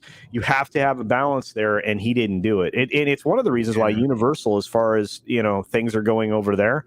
They you know, Comcast just kind of lets the Universal side of things run their thing. They are like, there's a reason why, like, you know, the Jurassic movies and the Fast movies and all them stay pretty consistent, even though I didn't like the last Jurassic film. It's not for a lack of their trying. It's just the fact that it was a dumb idea, right? Like, let's be clear, though. You're right, Culture. I agree with you 110%. Is what you got. The things that Eisner had was he had very creative people underneath him, and he knew to trust. The one you're mainly talking about, like Steve Jobs, and he also had like Katzenberg, and quite a few other people that were knew their shit. And granted, they may not know now; they may be way out of touch with it now. Like, speaking of Katzenberg and people like that, but at the time they had their pulse on what the fuck was hot, and that actually goes into this next part, because guess what, Sean? That's where he brought all his people over, was from Paramount. Right. And a lot of the people we're talking about right now were the people who were responsible for reinvigorating Star Trek behind the scenes. Sean Carter says even the Star Trek experience in Vegas, and that's why I brought it up, which was free, failed. This won't last a minute. For $6,000, I better get a real lightsaber. Yeah, no shit, right? And at least an hour where the Padme look alike. I don't disagree with you, Sean. But see, that's the thing. Shit, I mean, there are other places in the world where I better be in the next Star Wars movie for less money than you have to pay there. Not only that, I better be in the next fucking Star Wars movie. Yeah, absolutely. That would be worth it, I would see. And not unless KK's involved. But one of the problems is that, just like with the Galaxy's Edge Park editions that were done on both coasts in the United States, this is going to be based around the Disney sequel trilogy. Who effing cares? And if they decide to change that or alter it in any way, and all of a sudden they have Darth Vader, they've now broken their own timeline, that they're trying to portray, whether it be there in that part of GE or elsewhere, because that, again, they screwed up, and instead of going after the biggest possible audience, they went for this continually diminishing audience, especially ones that don't buy things. So there's a problem here. I mean, let's be clear. I'm not, I wasn't excited about it when they made the changes, because before it was going to be pretty epic, and when they came through and made the changes and focused it around the sequel trilogy, they essentially destroyed it. So anyway, it is what it is. Yeah. And we have to welcome George the Giant Slayer as a channel member. So welcome and thank you. My pleasure. Love you, channel. And then another super chat we can bring up on screen before we get back to the classics, because we never leave a super chat behind, unlike Americans in a certain country that we need not go into. Comrade Roof Korean the Based says for $5, $6,000 to stay in a pod and get attacked. Get that in Chicago for free. Right. It's easier way to clean up Disney of militant activist creatives. Yeah, that's exactly right. You're slowly becoming Andre's favorite super chatter, right? It's really funny. Warachi, if I'm saying that right, Warachi, I think so, says Disney has to make a hard break with the sequels. Well, I think that's kind of what they're doing. I mean, again, I'm not so sure they'll necessarily a soft break. delete them, but they're just never going to admit it. Like they're going to dance around him. I really We're going to go the way of Halloween 4 to 6. Yeah, basically. Yeah. Well, I don't know if they'll even go to that extreme. I just don't think they're really going to get back into that universe very much. I've heard a fucked up rumor, and I don't know if this is true, because supposedly Kathleen Kennedy was spotting having lunch with her alter ego, Ray. Oh, Jesus. And so everybody's like, a flutter about, is there going to be a Ray series? What's going on? What's going on? Well, the rumor I heard on the other side of this that makes sense of why they may have been meeting up, there's talks of doing a new Star Wars Christmas special. What? Yes, in the vein of the original, but with the new cast. I don't know if this is true or not, but let's hope that's the case, because if that's the case, it'd be the dumbest and most hilarious thing they could ever do, and it's let's hope so, because years it would be of amazing content to see it fail. I think they're smoking too much dope there, and it makes sense because they usually do these things about a year out, right? Like, so they would just start getting it together now, so it'd be out for next year. Yeah, exactly. So like, something there maybe. And there's been this like thing with like there's been talks about, they kind of tested the waters with that Lego one, and then there's it didn't do well, did it? Because that was the night you had Mandalorian, the end of Mandalorian season 2, wasn't it? Where you had Luke show up. The funny thing is that Christmas one was the one they were introducing the idea of alternate timelines or some stuff. So that made everybody's eyebrow perk up a little bit. But again, I don't know how true this is. I just happened to hear that rumor, and then somebody had said that Kathleen Kennedy had been spotted talking to Ray. Daisy Ridley. So yeah. And again, it could have just been them having lunch. Right. It could have just been whatever. It could have been a completely different project altogether. Could have nothing to do with Star Wars at all. But again, I heard this other random rumor, and I'm just like, are you fucking kidding me? Yeah, she's just not that good of an actress, Ray. I mean, so what else would she be meeting for? What did she do? That one Agatha Christie murder? The murder on the Orient Express. All I know is she also her best work was. I don't remember the movie, but there was a movie where she really nailed it because she was playing a corpse on a slab. Yes, Andre, I love it. Every time I saw her in the Star Wars films, she looked like a skeleton with a little meat on it. I mean, she's Rey Skywalker. Yeah, Rey Skywalker. But do you look at her, the way she has that arch? She does this weird. I can't even do it. Where she looked like a... she did that movie with Tom Holland too. Did that even get released? Wasn't that like so bad it was unreleasable or something? It just went straight Chaos Walking. Yeah, it went straight to Netflix or something. Oh yeah. So that's like the old Cinemax days where it's on at 2:00 in the morning. It came and went. Honestly, I can't. That's the thing is I can't even remember I can't remember if it was a Hulu or a Netflix movie. They dropped it right on there. I think that pretty much sums her up, right? No, but like I mean, in Disney has acknowledged the Christmas special in certain ways, so like I'm not going to be surprised if they do, because they brought up Life Day and in Mandalorian, and they did, even though it was on the Blu-ray, they did release the Boba Fett bit from the Christmas special on Disney Plus. But again, it was a special feature already from the 2013 release of the Blu-rays. That's the only portion that George Lucas will admit exists. The rest he will not admit exists. He was actually pissed because the Museum for the Academy of Television, I believe it is, actually has a copy of it playing. Wow. He doesn't like that. Why? He doesn't want it anywhere? I enjoyed it for what it was. I enjoyed it for what it was worth. He hates that thing. He's notoriously, there's stories where he would go around and buy copies up of the bootlegs and shit so people couldn't buy them. Like that joke that RLM did is based on that, I guess. So I can understand. I enjoy it, but I can understand. But I guess that's why there's no, like, you can't get your hands on a decent copy anywhere, even leaked, because he's bought them. He supposedly destroyed the originals or something like that. I don't know. Oh my God. I don't know for sure, but he notoriously hates that. But we got a Shiba Inu painting a number 1 on a piece of paper. Super sticker. Thank you so much for that, Brett Cohen. And with that, I think we can go back to some classic super chats, Andre. Yes, let's get back to the classics. And in the classics, we had just before you do that, I'm so sorry. Script Doctor, I believe the copy that the Television Academy Museum has is Carrie Fisher's mom's copy. To be honest with you, so it's probably the same copy of that version, because her mom was notorious for collecting things like that. So yeah, sorry, I didn't mean to interrupt you, Andre. Yeah, she had a huge collection of Hollywood memorabilia that recently went for auction years ago. But she had collected stuff all the way back from like Wizard of Oz and everything else. Like I think she was even one of the people who owned one of the pair of the ruby slippers for a while. Really? Yeah. Wow. And with that, we then had. Oh, come on, then it jumped on me. You just had it, yeah. Melvin Belliard, who says for $20, good afternoon, gentlemen. The sheriff of Santa Fe handling the investigation of the Rust set just stated that there was more live rounds found on the set.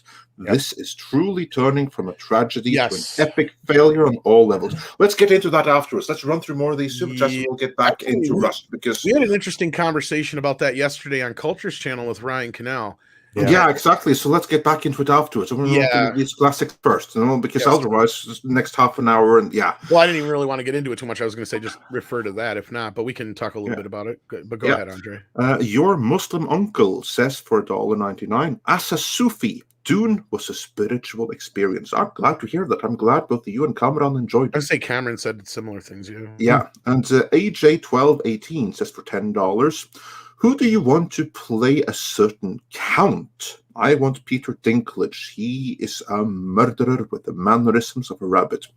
I agree completely. This is in reference to the video that we dropped yesterday, the one that almost gave Tom a heart attack, because he was hard at work on editing the Indiana Jones video, because I told him first, Tom, drop everything. You need to edit this Indiana Jones video. We need it for tomorrow. Go. And then I was like, Tom, drop everything again. Because we have to do this Dune video, because they just announced part 2, and I'm going to do something, record my wish to see Count Fendring in it. So drop everything in your hands again, and then do the other one and have it done at the same time. So yeah, good times. But yeah, and Andre's lucky I didn't own any guns. But I'm on a different continent. Oh no, more so I'm like, bye. I can't. Like, motherfucker's trying to kill me. Yeah. I've been there. Drop this. No, this. Each thing is the top priority. Well, no, he says a day, which is great. No, that means I had to have it done in basically like 12 to 16 hours ish. And it's like, are you fucking kidding me? And it was a 20-some minute video, and I'm just looking at it like, my God, because I got to sit there and figure if I'm lucky.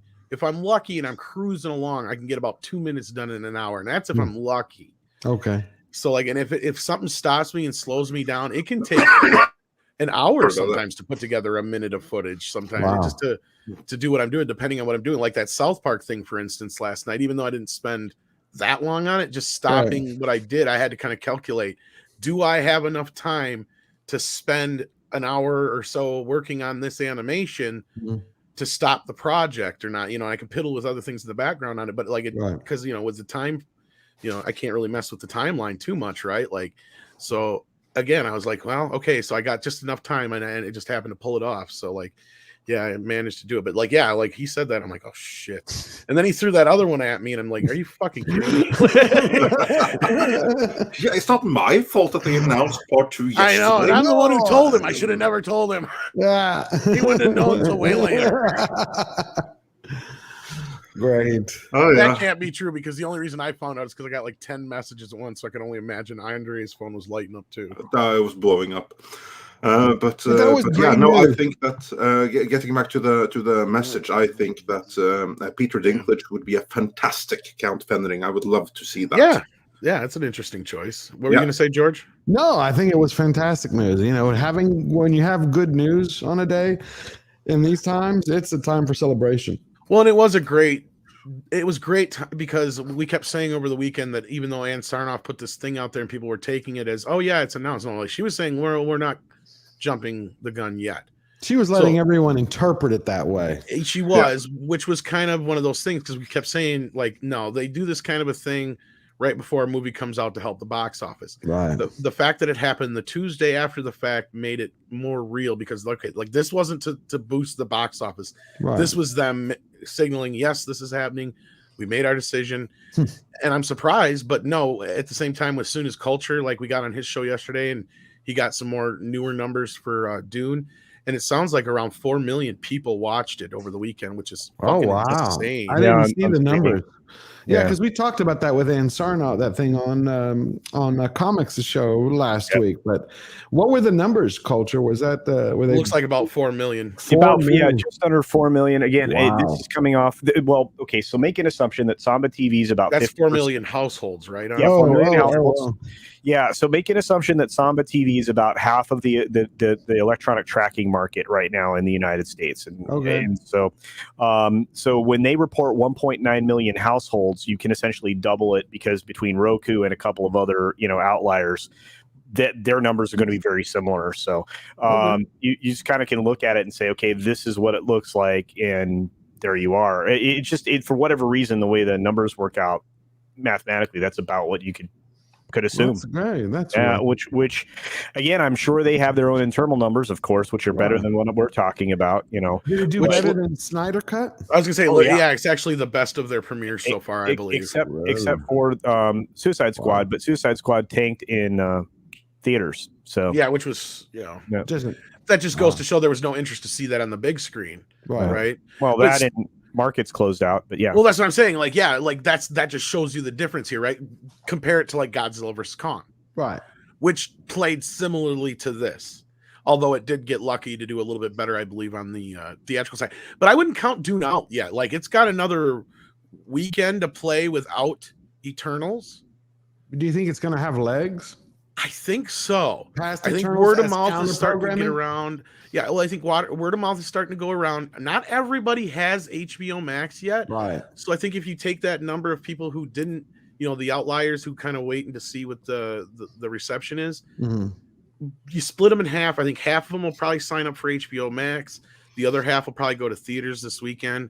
But that's the thing, is a lot of people were reporting that this coming weekend, they're opening more screens for Dune. Oh, that's and good. Somebody else said to me that in their local theater, and I don't know how this is, if it's happening in other places, but this is kind of surprising considering the type of deals that Disney usually has. But they told me, I think it was their 4DX screen. It was supposed to start showing the Eternals on the 5th, but they had such a reception to Dune and they're not selling enough Eternal tickets that they pulled Eternals from the 4DX screen and extended Dune for a full another week after this coming weekend. That's pretty awesome. Yeah, that is awesome. Because it couldn't happen to a better movie than Eternals. Oh, Eternals! I hope it sinks. I don't like what I see, and I can't stand Marvel anymore. Well, that'll be awesome. Is if people see the Eternals and like, look, it's a Dune wannabe because she was inspired by Denny.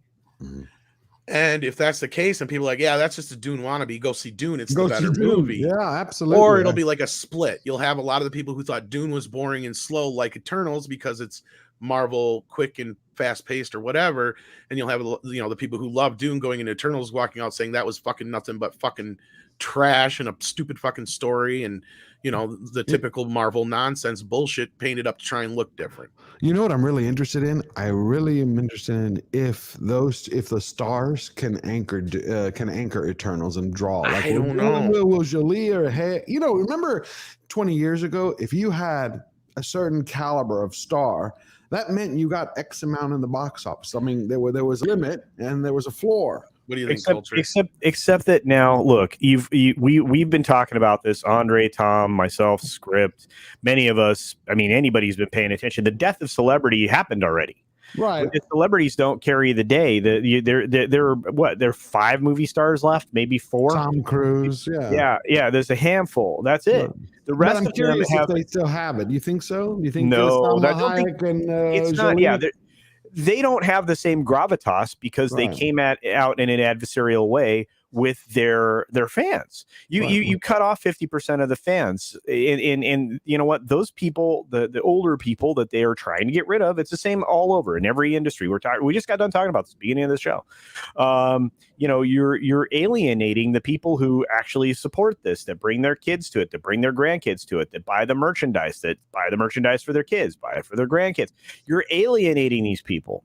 And so the stars are contributing to that alienation, sometimes more so than the actual products that are being produced. So I don't think Angelina Jolie, I don't believe she has any star power at all anymore. I don't think she would. I don't think she does. She didn't draw anything. Who else is in this? There's like two names. Hayek. Yeah, she's probably the only person left with any kind of star power that might pull anybody, just because no other stars, except even for the guy from Jon Snow. I always forget his name, the actor. Yeah, I was going to say Angelina Jolie, her star is questionable at best right now. Yeah. Selma Hayek has never been she's not an A-list star. Like, I mean, she's an A-lister, but she's never been like somebody who could sell a movie. After Desperado, she took off. No, well, yeah, she did, but like, have you seen too many movies where she's the only star? No, never. Or like the main key? No, exactly. Yeah. Like, so okay, that's the thing, is she can't really. She's really good in ensemble casts and all that kind of stuff, and she'll help build and boast a movie. Yes, but she's never sold a movie on her. Yeah, she can't anchor it and sell a movie on her own. You have no anchors, and when Jon Snow is not a proven. Yeah, he's not a proven commodity. Right, they had to have that right after Game of Thrones, and not the Game of Thrones ending that they killed the entire franchise. Yeah, to me, it's like, who's he? When I saw him, I'm like, that's Snow. No, and half the cast that they do have, even though it's made up of fairly well knowns, none of them are any kind of specific draw. Like, what do you have here? And I don't know if culture. I'm sorry if I'm stealing your point, but I think what you have here is the equivalent of, if we get all these different people in here that are certain ethnicities, you'll get all these different audiences in here, but none of them are a big enough draw on any. I didn't know them. Yeah, exactly. Ad. Exactly. None of them are a big enough draw in any of the cultures that they're representing, nor movies in general. I think that is going to make any difference to this movie. And I don't see anything in this movie to really draw a major audience. And not only that, what is it building upon? Like, we already know what the spoiler is. And frankly, I'm not so sure that has a big to do about anything, right? Like, what's it building towards? At least with the Avengers, there was the mystery. The first Avengers movie, remember when they showed the trailer? You see explosions, but you didn't see Loki. You didn't see other things. You heard the voice, but you didn't know. This one, they're using that tag, like, Eternals Assemble. And I'm like, what? Like, it was. Yeah. I mean, the only person I recognized out of that whole thing besides Jon Snow was Benedict Wong. That's what I mean. You've got a lot of recognizable people, but not anybody who sold a movie before. Go ahead, Culture. I'm sure you're probably going to make a similar point. No, you were right on it. In fact, I just want to add to what you were saying is that, but here's the problem with that idea of like putting, the cornucopia out there, right? Is that it's not going to change the people that go to theaters demographically. If you look at the history of theatrical, hits, right? Because of the MPAA report that comes out every single year, their theme report, the demographics are consistent across the board. There's only one demographic that's overrepresented, and that would be Latinos. And you still get this 7% of Asian Pacific Islanders, as you've gotten for the last several years. So you keep releasing these films saying, well, yeah, all this diversity helps us. It hasn't changed anything. You're telling lies. And these films are naturally diverse. And here's the thing: if the audience is going to go see it, the audience should be the arbiters of what films look like, and they're not. And that, again, it's this is the problem with these people that get these things. They think these platforms to change. They don't change anything. You're just going to have less of the people that would normally show up. So it doesn't matter. And again, the best review to come out of this, it was, or the turning point for reviews to come out of this was the Times UK review, because it opened the floodgates for all the other negative reviews that came out there. I've read of several reviews today that on the Eternals that say all of these, bullet points, diversity, blah, save my life, blah. Yeah, none of them actually say it's good though. No, they don't. And yet they'll give it, like, I saw a B- grade on it. I'm like, you were talking about all this, and then you said that the movie itself had the plot drag. They missed the boat. There was no real, saliency in the moments. That even the adversaries felt the deviants. They felt these beings. They felt like they weren't ever really a threat. So I it's think like generic or something like that was one of it felt bland. That's a good word. It felt generic. The trailer. There was. I felt like it was a Saturday afternoon show. It felt like somebody trying to make a Marvel movie. There you go. That's the thing. This is like, this is the other problem is Marvel had always been a leader. They always led the way. This is not that. This is following something else. The last couple of films have looked to something else to try to be like it. And this is the same complaint I think we've had about the Bond films of late. They look at something else, they look at something else and try to be like it. Bond tried to be Bourne, and then it tried to be something else. And this is reflexive because they're out of creativity, and I don't know if that's Kevin Feige's fault or not. But because they're trying to push these messages, they look to something else to try to be like it and still shove their message in it and leave the story for other people to figure out. And when I originally looked at this, I thought, okay, maybe they're trying again, because this did come about before they had the Fox deal. So they didn't have the X-Men yet. So I thought maybe this is another, thing like placeholder. Yeah, like because they tried to make the Inhumans like the de facto X-Men. Yeah. So I thought maybe they're doing that again, and Andre didn't agree with me, and I kind of see why now. The more I look at this, they're trying to create a new de facto entourage. Jesus Christ. Avengers is what they're trying to do. Yeah, that's why they get all these movie stars. Exactly. Yeah. And then, because here's the other thing that I think is funny, is more people are saying that the next Spider-Man movie is going to be more like the Avengers than this. Right. thing. Of course. They should have put a pin in it and just wait and bring the X-Men in. That everybody has heard of the X-Men, especially with the films, the comics. We've been around for 20 years in films. Think about it. So yeah, thank you Douglas for this perfectly timed art here. Yeah. Who knows the Eternals? I mean, outside of... Exactly. I think the Eternals it's supposed to open big with 100 million. I'm just not seeing it. Even if it does, let's say it does. Let's say it goes to 150. Just great. Oh my God. It would have no legs because once they see it, they're gonna be, huh? I don't even see a world where that happens. But yeah, this film is not hitting with people. There is no buzz. There was no hype. I exposed this really early on for the trash that it was going to be, and boy was I right. And I'm not saying it will, but I'm saying never underestimate the people who spend money and see an Angelina Jolie. Not Salma Hayek, but Jolie, or someone going, I'm bored, I've been stuck. Remember, you've had people in half the country, and especially in blue states, who've been stuck inside, who can't go out. You know what? There are still films right now that have had demonstrated no legs domestically, right, that they could go see as well, that are still in theaters. Right. I'm just saying that. No, it just has. No, I think you're right, George. But I think if you go by cast, I think the Dune movie has the better cast. It has I agree. I think Dune is the best movie this year. I'm waiting for the others to come out, whether it's Ghostbusters, to see which one. I think Dune, but I think Dune for me is the best film of the year. I'm not at all comparing it. They have a stellar cast. I'm saying that never underestimate the stupidity of normies. I mean, I have a funny feeling like it's either going to flop big time on the first weekend or it's going to go a little bit above the expectations they've set. I think it's going to die right after that because at least by what we've seen so far, there's nothing to draw you in. Spider-Man trailer was more exciting. This will have a 67% week over week fall off. If it even gets lucky to do it, like culture, like here's the thing is I think we both kind of predicted this, that it'll have a fairly decent opening weekend and it might even open better than Shang-Chi.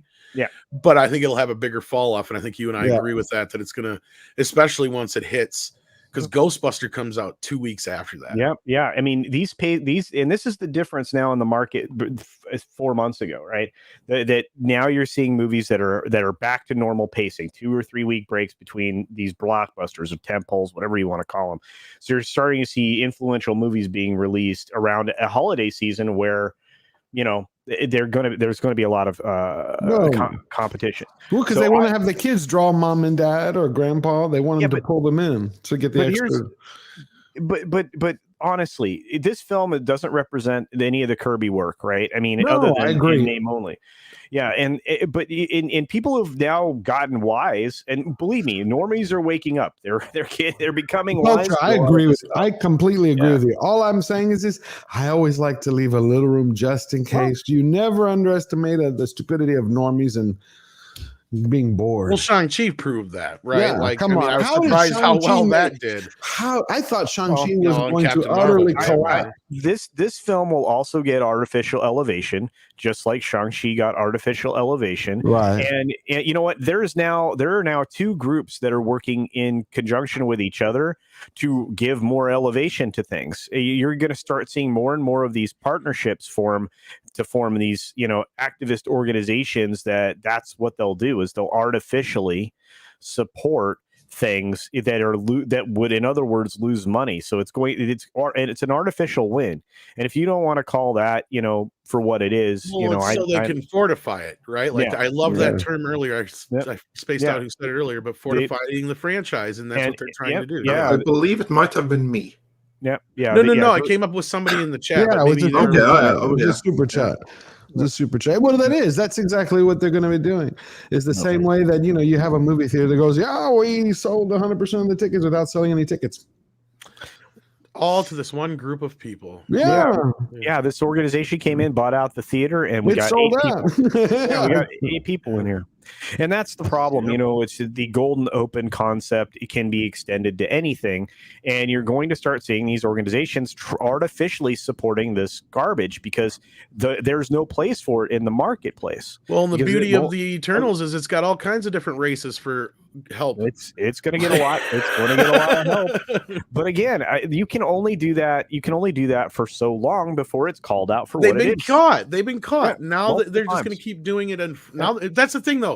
They get caught. They don't stop culture. They just do it in the open then. Well, yeah. I mean, we unmask because they're like, we did it. So what? Well, we're lizard people. It is what it is. All right. Troy Pacelli says best copy of the Star Wars Holiday Special was Thank the Maker cut. No longer available online, but it was brilliant. Added subtitles and remixed and new scenes. Well, interesting. I don't know if I ever heard of that version, but maybe someday I'll come across it. And then the chat jumped on me again, but I know we had a couple I can bring back up on screen here before I go back to the classics. Hopefully I didn't miss any in between. But our good buddy from over on Midnight's Edge Espanol, and I believe he was hanging out with us last night. Diego, how you doing, buddy? Says, fun fact, the Cowboy Bebop trailer, they changed an original black character for a Hindi character. Why? That's a good question, Diego. Yeah. Well, probably they had already taken all the white ones they could. Yeah. Well, no, yeah, that's true. He's close enough. He's close enough, I guess. I don't know. I don't understand. Yeah. Well, they're starting. I've talked to some guys, and they're like, "Yeah, black man is the next white man. Just watch." The straight black man, I should say. Mecha J sends in $5. Says the Eternals is basically Inhumans 2.0. That's what I thought when I first saw it. Yeah, but now I'm starting to see it for what it is. It's like they're trying to pre-build an Avengers, and it's not going to work. I don't see it working. Darren Hughes sent us $5. I don't know if he said something and it got taken away by the Google monster, but if not, thank you so much for the donation, Darren Hughes. We appreciate that. Lupu sends in 20 Mexican dollars and says, look in a mirror. You guys are mainstream normies. I don't know about that. Yeah, I don't think so.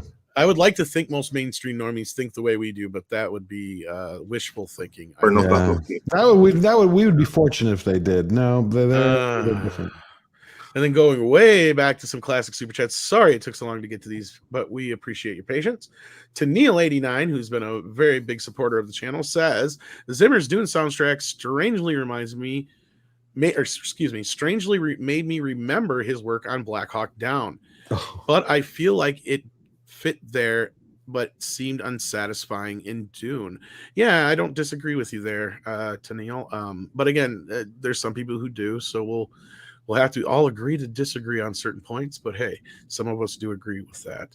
Primarch Vulcan sends in $4.99 and says the blue eyes looked better in the Lynch film, in my opinion. There you go. See, we all have a little bit different take on it, but No, I didn't hate it, but that just going back to how expensive it was. In the TV version, they didn't even bother to spend any money on trying to do it for the extended scenes because they're like, no, that's too expensive. Luckily, they did in the fan edit. They did when it was more edition Redux, which is the only version of that movie anyone ever needs to see ever again. Yeah, which is supposed to be on that upcoming release from Germany. From Koch Media. Yeah. Koch Media. Yeah, which I think they moved off almost an entire year, but it's still coming. So when is it coming out again? February, I think. January or February. No, actually, I heard it got moved farther than that, Andre, but I couldn't. Okay. Well, as long as it's coming at some point. Yeah, it's a really nice box set. This is of the '84 Dune. Yeah. And it has 6 discs in it. It's got the 4K version, like we got here in the U.S. of the theatrical cut. It's got the TV cut, a buttload of special features, and then the Spice Diver cut in 720p, which is what got Andre all excited. Plus, it's in this really beautiful glass case. Oh, and with all this other cool stuff. So, yeah. Do you have to pre-order it? Because I want to get that. Yeah, but it's from Germany. I've been trying to figure out ways to get it because even Andre's been having a hard time getting it over there. I was thinking, Andre can get it and just send me a copy, right? No. Because does it have the Alan Smithy version? That's the one I want. Because I have the one from Portugal years and years ago. Okay. Yeah, it's there. And so does it have the 3D version in there too, Andre? I think it even did that one too, but I'm not sure. There's a 3D version? There is a 3D version out there, yes, of the Dune, yes. And I believe it was a German release. So that's why I'm thinking it might be in that set too. Jesus, I have to find that set. I have to. Yeah, because there was like a 3-disc set that was put out like 10 years ago that had the 3D conversion. A conversion. Okay. Yeah. Well, yeah, but they do pretty good job. Yeah, I got you. Yeah, like and also it had the television cut. Oh, cool. But that was like a 3-disc set from like years ago. So I'm assuming this is just the newer version of that with all the added extra new stuff in the 4K version. It would be worth it in 4K alone. Oh, it looks beautiful. Even though it's just the theatrical cut, it's almost worth it. I would love to see somebody just go in and kind of recut it all together, but with the better footage. But Young Yoda sends in £5 and says the future of Hollywood is non-union films. I don't know about that after all this stuff in the last weekend here, man. I would have agreed with you a week ago. But now I'm not so sure. I think they're going to use this incident with the Alec Baldwin situation to make a huge argument for unions on sets and why they're important and why IATSE is going to win their strike and all this stuff. And I don't know if culture has anything to say to that, but I don't foresee that being much of the future anymore per se. No, I think if anything, this was not to mention the fact that somebody lost their life, sadly, which needs to be the first point to be made. Always. But this could have been the absolute worst time. Couldn't have been the absolute worst timing for this to happen. Well, and again, I mean, they're on a push to try to get this. They're about ready to do their vote. I think that was part of the update to the article we read yesterday. That was the fail. I don't think they're going to be able to do it. There wasn't enough in there that they were looking for. And some of this is anecdotal. Sean, the movie man, has to leave. Sorry, I think he had a super chat. I just want to make sure I didn't miss it. No, he didn't have a super chat, but I think he had a member chat or something. Or was that? Nope, I'm not seeing it. I just wanted to make sure because I thought I did see it. Let me check here on the back side. Double check because I thought I saw something who are we looking for again? Sean the movie man. Sean the movie man. Thank you. Yes. If it was a member chat, I do not have a repository. Yeah, I didn't see one. I just wanted to double check and make sure because I thought he had one, but okay. So, well, as I said, we'll leave none behind. It might unless they're outside of the repository, then we can't really. It could even have been from last night. And my brain hasn't caught up yet. You guys got to remember, I'm fucking toast today. I hear you. I went to sleep at 6. I was finishing my video, and so I was like, so I just wanted to make sure we caught that before he left. I just saw he was leaving, so sorry about that. But yes, here we go. Okay, so moving back into we got a couple we can bring up on screen now. Holy cow! Cool. I wish that was the case, young Yoda, as far as the union thing. But now after this whole thing, I don't think that's going to be. I think they're going to use that. Yeah, I think you're going to have. I mean, keep in mind don't see anything from Sean the movie man. here. Okay, well, thank you for double checking. All right. The person that lost their life was a cinematographer. The cinematographer locals was the only one making positive noises about this, pushing for members of their local to vote for it. Outside of that, anecdotally, other people have been saying that this didn't go far enough and the leadership let us down. Even after they put out the second part of it, the standards thing, which was really nothing. It was a nothing burger. Members are going to be making a very tough decision in the next, few days to 2 weeks. And I think Script is right. I mean, you've got a chance that they could stop work, and then this was a perfect storm of things to happen as far as for Yahtzee. For IATSE. And not only that, like Culture said, like the few people they had on their side, they're probably lost now. And it's they brought out this the story we covered last night, and again, I don't think I think it's just the media being hopeful. I think it's you got to push one side. I mean, again, those are trade papers. They have to be on the side of the industry. And sometimes the industry and the unions are at war with each other, and they did their best to go down the middle. But this is all promotion at this point. Oh yeah, you get what you want. Oh yeah, you're going to get a raise. Your raise is going to it's going to take 3 years for you to get your raise realized, but you'll get your raise, and all this other stuff. And oh yeah, there'll be a cost of living increase, which is less than what the actual inflationary scale is going to be. There's all these things, but if anybody's paying attention in any of the locals, they're already going, no, none of this was good enough. It doesn't represent what we were interested in. It doesn't address safety and rest periods and everything as strongly as it's supposed to. And you're yes, you're recognizing a weekend, but you're still asking for exceptions. There's still a lot of things that again are not digestible for some of these people, because they live in a place that is incredibly expensive to live. And they're not being compensated for it. There's a lot of problems with this for travel expenses and industry.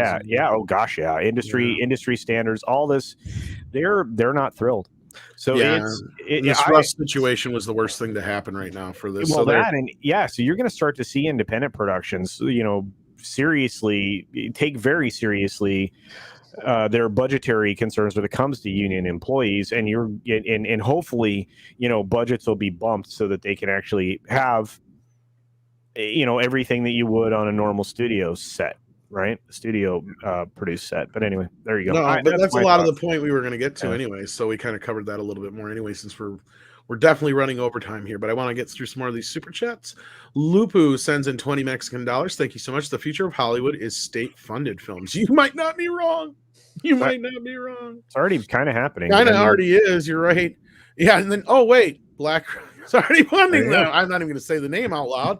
Yep. But yeah. Well, you're not wrong there either, Lupu, and thank you for the donation. Yeah, and consider they're about to get, that particular group is about to have a very bad experience because of China. So and Aries says, I have ordered the Coke. How do you say it, Andre? A cock film version for Andre. What about me? I asked for you as well. So, I'm sure he has you. If worst came to worst, I would make sure I would get one. I'm not look. I have a couple of movies in my possession that I'm not proud to say how much I paid for them. No, I'm sure Andre would be like, that's understandable considering they're like German imports and stuff. So like American Werewolf in London is one of them. It's probably my most expensive 4K Blu-ray I ever bought, because it's this very limited edition German version of the movie that actually even comes with coasters from the bar in the film. Oh, come on. Wow. Unbelievable. Was the film different? From the Slaughtered Lamb. No, it's just the 4K version, but it's not available here. Right. And it was a very limited box set release that had like a poster, the soundtrack, which has never been released before. Those coasters, like I said, a few other lobby cards. Like they even have lobby cards from the fake porn movie that's in the movie. Oh my God. Yeah, so it's like a really nice little cool set. And of course, I got to blame Robert Meyer Burnett for that, because he's like, yeah, there's this version and I got this one. Then there's the rarer one. And I'm like, of course, I had to get the rarer one. So it was like $200 some I spent. Wow. Yeah. I'm crazy. I completely understand you. That's what I went crazy when I found the Alan Smithy version. It's like I found it. This guy had it. I'm not even that big of a fan of the movie. I love it, but like, yeah. I understand. I'm just a collector, so like that's my problem. Same no, here. that's no- Statues, movies. Oh yeah, deleted Steven has a message for you, Tom. No cock for you. No cock for me. No cock for you, Stephen. No cock for you. But I told Aris that we needed 2 copies, so I'm sure that he got one for you as well. And Aris, if you didn't, make sure we actually need 2 copies of this and forward me your PayPal, and We'll definitely make it up to you. For sure. Yeah, absolutely. Speaking of sending things, we've got one of these days when we got to go through some of the stuff that we've been sent that it's like scattered right now since I moved, but I'm starting to slowly get it all together because between the things that some of you great listeners have sent us and this awesome box of stuff that Chris sent me, I got to show off too. So like Chris Gore sent me. So like, So one of these days we're going to have to do a stream where we just show off stuff because there was so much stuff that over the last year or so that you guys have sent that we just haven't got a chance to sit down and share with you guys. But we've gotten it, and hopefully I can find it all again because between moving twice in the last year, a lot of stuff has been put in different places, but I got a lot of it collected. I'm going to rephrase that. Of course you can find it again. It's just a matter of like catalogizing it. Well, yeah, I'm in the process of actually. So like it's not something that's not being done. So I actually have help to do it with and get it done. So like I'm looking for it all so I get it all together, and then we're going to do a nice big presentation of it all. And thank you guys for all the stuff you've sent in. And when you can still send stuff in, I have a PO box listed in the should be listed in the description. That you can send stuff for Andre and myself. I do have a few things I got to get to Andre eventually here too, including his steel book of dread that I picked up for him. Yeah, to send things abroad. I just want to send it all in one decent sized box, but at this point, it sounds more like I'm probably better off sending you a bunch of smaller packages as media. They'll probably get it faster or get it in general.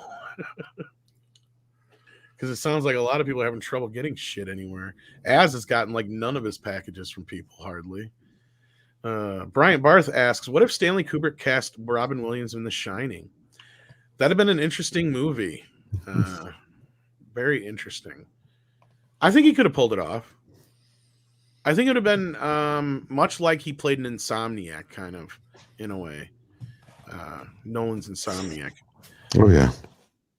Other than that, I think he'd have completely knocked it out the park. But I don't think it would have been the right thing for Williams to do at the time. He would have taken a completely different career turn if he'd have done that.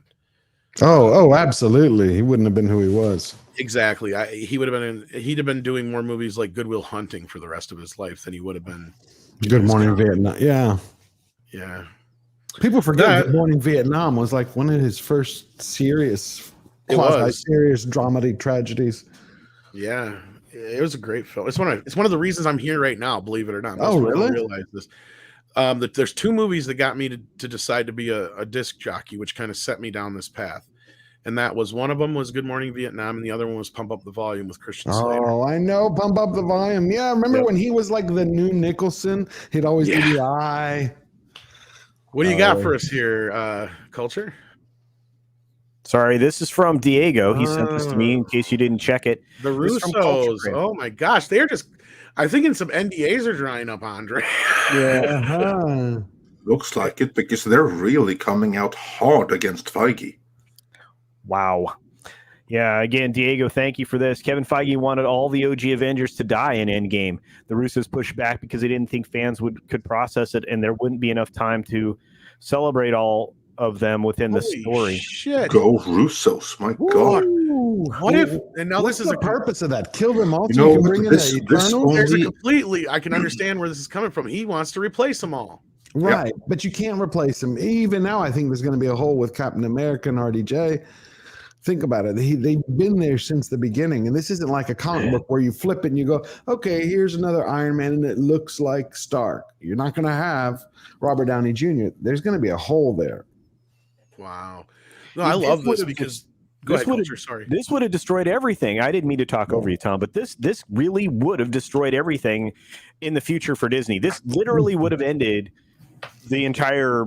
There would be no more franchise because you couldn't rebuild from here. Well, Cameron has been right. Like, this is getting publicly messy. Like, you've got 2 clear sides here on this whole camps thing. Are forming. I wonder, Andre, if Chapek had a little conversation with the Russos. I think so. Not only that, I'm like, hey, I really think he must have done so, because I mean, this is really aggressive coming out against Feige. I mean, this is editorial coming soon. We're certainly going to be covering this on Friday when Cumberland comes. Yeah, and you know what I believe? This is like a pre-starter for the editorial that I decided I'm going to make 20 seconds ago. I think that the MCU really went to hell when Ike Perlmutter was thrown out. I think that Kevin Feige was always nuts. I think he was always he was a fan, but he was always a raging SJW. I hate to use the term, but I think he always was. Really, Ike Perlmutter was always keeping him in check. Yeah, he's the checks. And the moment that Ike Perlmutter was removed, that's when you started seeing Feige starting to go a little bit more on the woke side, and many people say that the MCU ended on Endgame. I've said it many times before. I disagree. It ended on Infinity War. That was the end of the MCU as we know it. Actually, Endgame wasn't the end. I would say that Endgame was the precursor to what we're having right now. Actually, I'd say it's Black Panther. Really? Why is that? And Civil War. All this started around Black Panther and Civil War. Go back and, Andre, before you start writing that, go back and reread the chapter in Iger's book where they get rid of Perlmutter. I think there's a lot of stuff in there. Because you're right. I think it's in that period, because this all stems back to things that Feige wanted to do that Perlmutter wouldn't let him do. And when I'm pretty sure this is how it goes in the book, when Iger went to Feige and said, why don't we do this character, Captain Marvel? That's when Feige told him, and of course, this is probably Bob's version out there. Yeah. Of course. I mean, and he put out and said, Feige said, we can't do that because Perlmutter's a raging fucking racist and sexist in so many words, basically. But what he really said was that those characters don't sell figures.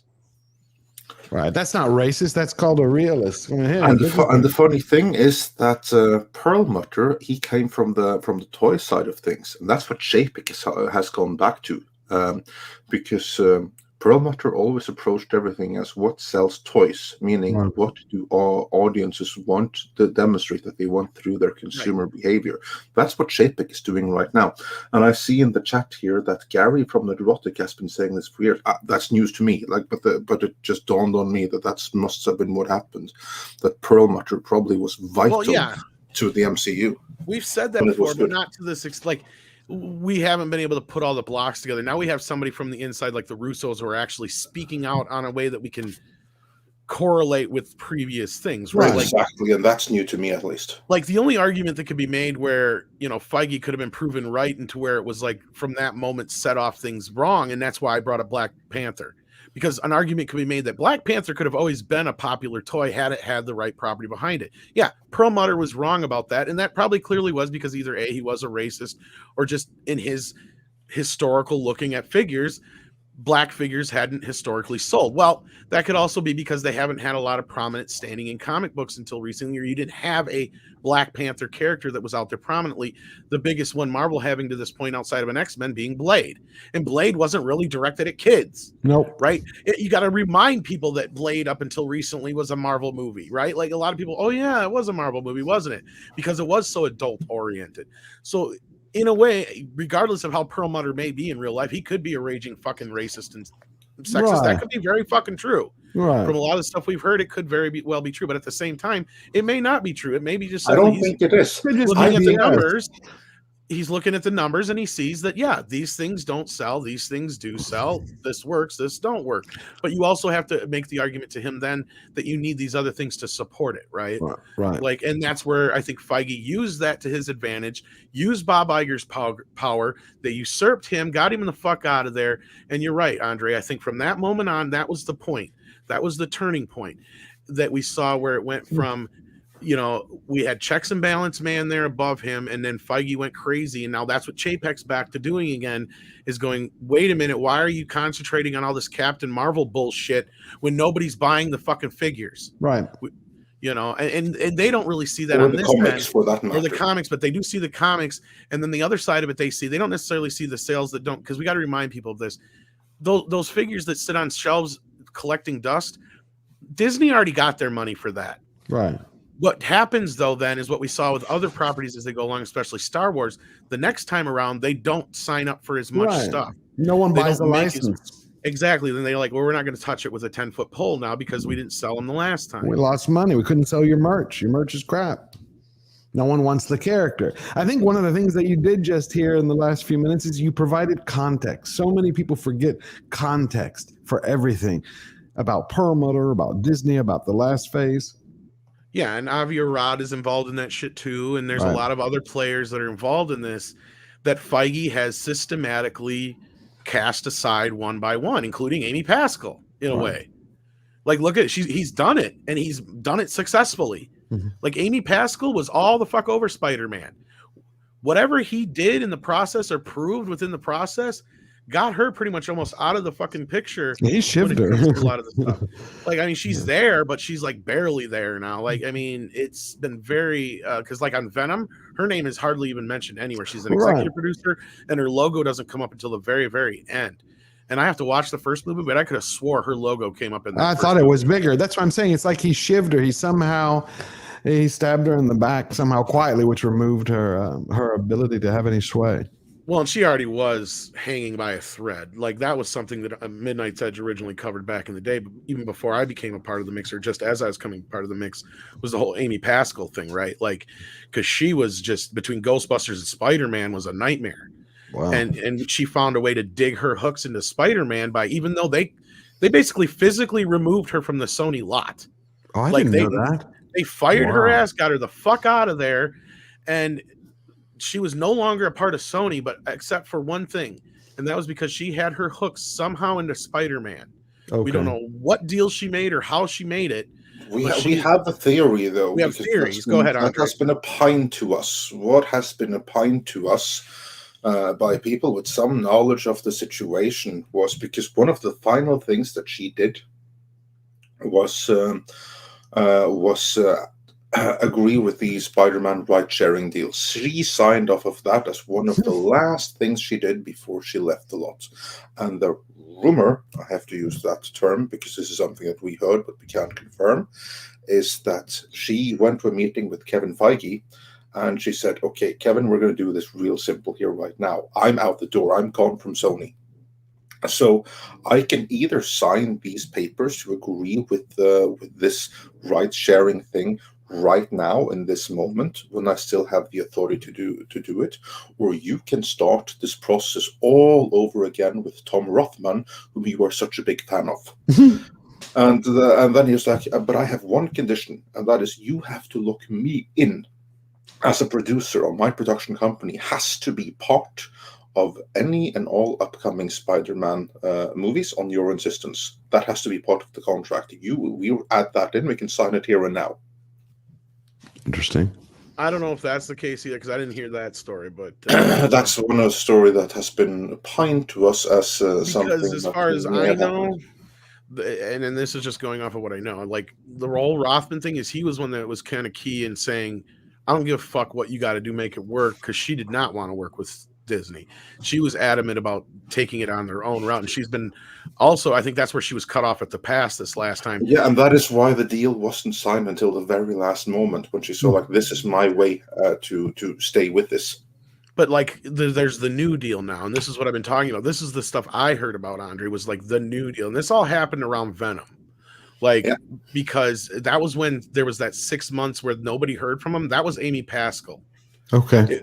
That's what I had heard, was Amy Pascal was refusing to work with Disney until Tom Rothman came in and said, what the fuck is going on? You got Tom Holland out there in the goddamn press talking about this shit. You got Disney bad-mouthing us. What the fuck is going on? Because Tom Rothman does not give a shit or want anything to do with any superhero nonsense. He hates it. He fucking hates it with a passion, doesn't want anything to do with it, and he is more than fucking happy with Disney coming in and writing them big checks and making them billion-dollar movies. And all he's seen in the way was Amy fucking Pascal. And that's what I had heard, Andre, was that he told her basically, you are not going to get involved as much as you fucking think you are anymore. This deal is getting made.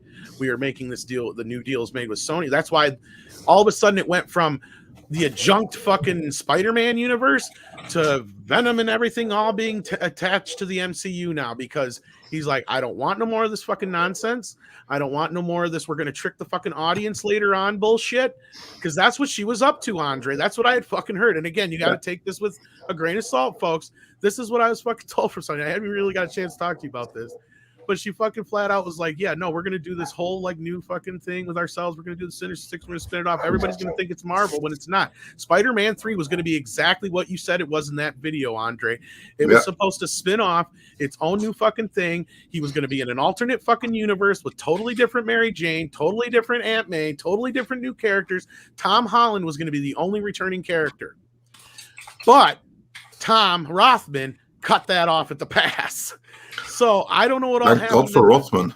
I don't know what all happened there, but it was like this big, huge hoopla, and that's why they hadn't heard anything from him for 6 months. It was Amy Pascal running interference that whole fucking time.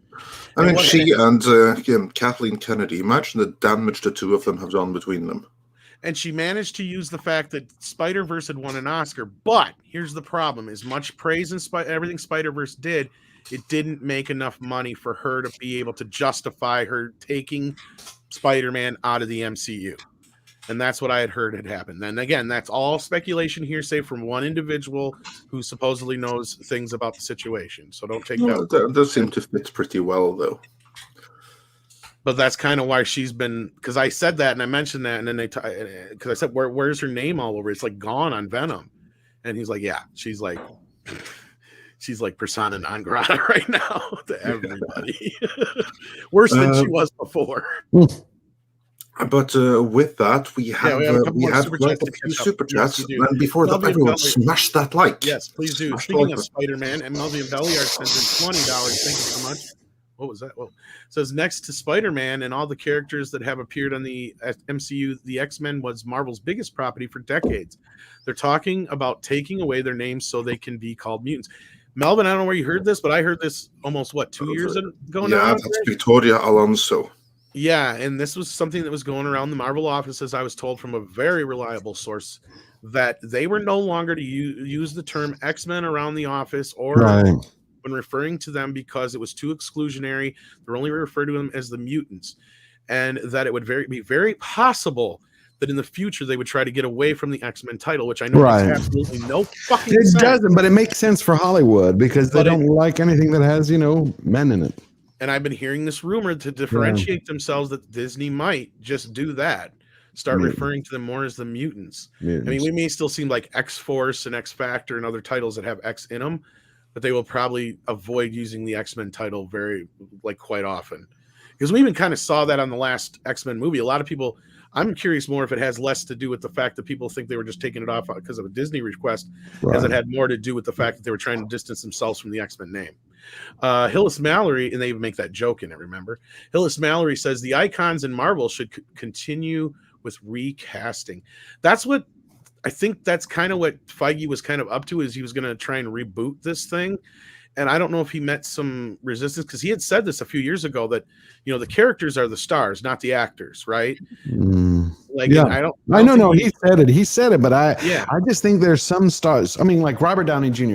He was big before, but he wasn't what he is now. He created. It's almost like he breathed life into Iron Man, and Iron Man did the same for him. Some characters, like Sylvester Stallone with Rocky, Christopher Reeve with Superman, some characters become bigger than their personas in the comics or from books, and I think Feige, for creating such a brilliant first phase, and the second and third phase is making a very big mistake thinking this is exactly like the comics. Well, I think he had a lot of other people to help him too. Right, but this is an audio visual medium. It's not in paper. It's not a 2D where you're going, okay, I can switch this out and the person can look quite the same, but you don't hear their actual voice. You don't see their the way they talk, the way they deliver their emotions. And you get used to that with either Captain America or Iron Man. Well, not to go on a tangent because we do have a lot of super chats, like Andre said. But here's the thing: I'll give you a scenario here. Here's the thing: you have Kevin Feige has been around this stuff since back in the day. He's watched Raimi make Spider-Man. He watched Bryan Singer make the X-Men. So he watched two very successful franchises being launched. He's been a part of this stuff. I think he was even part of Blade too, wasn't he, Andre? I think so. Kevin Feige? Yeah, he's been a part of this stuff for a long time. So he's watched all the mistakes and the. He was the assistant of Avi Arad. Yeah, so he's seen all the mistakes that were made, and he's seen all the things that went right. So he was able. No. He wasn't part of Blade. He wasn't. I thought he was Blade 3. It was later on. Yeah. I thought he was Blade 3. Wasn't he Blade 3? He was first one. He came in with the X-Men because he was a personal assistant for Lauren Schuler Donner, and she became involved with the X-Men. That is where he entered the Marvel thing, and then he kind of like switched for Avi Arad. But anyway, to get through my tangent before it goes too far, there's one denominator here that I think everybody overlooks a lot. Not some people like Gary of Nerdrotic and I think Jeremy of Geeks and Gamers and other people bring this up all the time, so it's not totally overlooked. But one key thing that Kevin Feige had going into this universe was Jon Favreau.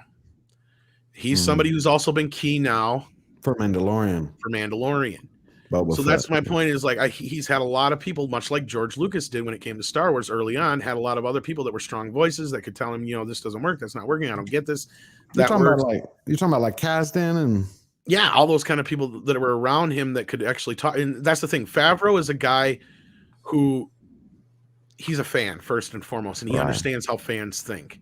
And I think that's important, which, I'm not saying that Kevin Feige isn't, but as Andre said, he's woke as shit. I know. I think I think he hit it for the first 3 phases, and I think he hit it well. I couldn't tell. I thought he was a huge fan first, and then as soon as Endgame was over, what was it, about 4 months later, all of a sudden a completely different side. Gary would call it, well, he lost some weight.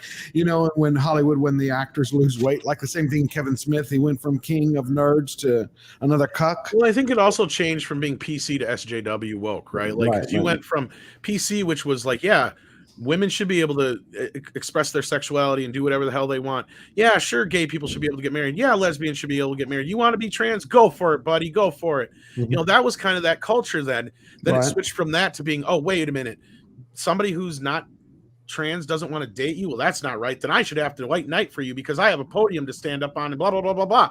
And that's what we became instead of the other way around. So like for a while there, it was fine. Like it was okay to let Scarlett Johansson be Scarlett Johansson. It was okay to let Chris Hemsworth be Chris Hemsworth. It was okay to let Robert Downey Jr. be Robert Downey Jr. But then when the SJW culture kicked in, that's when things changed.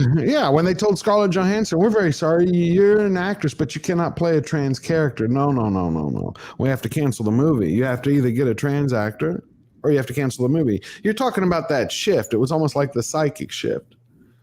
Exactly, because and to get us on the Chappelle thing for a moment, because we were going to talk about it anyway, and we weren't really going to have much time. That's kind of his whole point. Was he's a classic feminist. He's a classic, he's an old liberal, time. That's the word I was looking for. Yes, thank you. To where he's exactly. And that's where he's representing that baseline of where the fuck did this side go? They went way over here. And now you're lumping me in with this side over here, even though I'm not them. But because your ideals have gone so far extreme to this end, I can't agree with you anymore. And that's where we're at with a lot of people, I think, and plenty of people in our audience and maybe even some on this panel included. I don't want to speak for anybody, including myself right now, because I don't want to sit there and get into my own personal shit. But like, that's the thing is like, you got to get to a point where it's like, common sense went out the fucking window a long time ago. And that's where Dave Chappelle is at right now. He's like, I'll talk to you, but I'm not going to bend your fucking wills. I'm not going to bow to any demands. Now, he's not saying he won't talk and do but things. He's not going to bow down to them. Exactly. He's not going to beg him. He's like, if you want to talk to me, if you have an issue, I'm available. I think those were his, because he had 3 demands or 2 demands, but they were basically, let's have common sense, have dignity, and if you want to talk to me, get your ass over and meet me. I'm not coming to you. And he had a great video that we don't have up and ready, or I'd play the little small clip from, but like, man, like it's out there, guys. Check it out. He just put it out here recently. And he talks about, just the corporate side of things, right? Yep. You're talking about the one that's on Twitter? Yeah, I think it's on Twitter. Now, let me see if I can find it real quick. Under mine, I think. Yeah, let me look on yours then.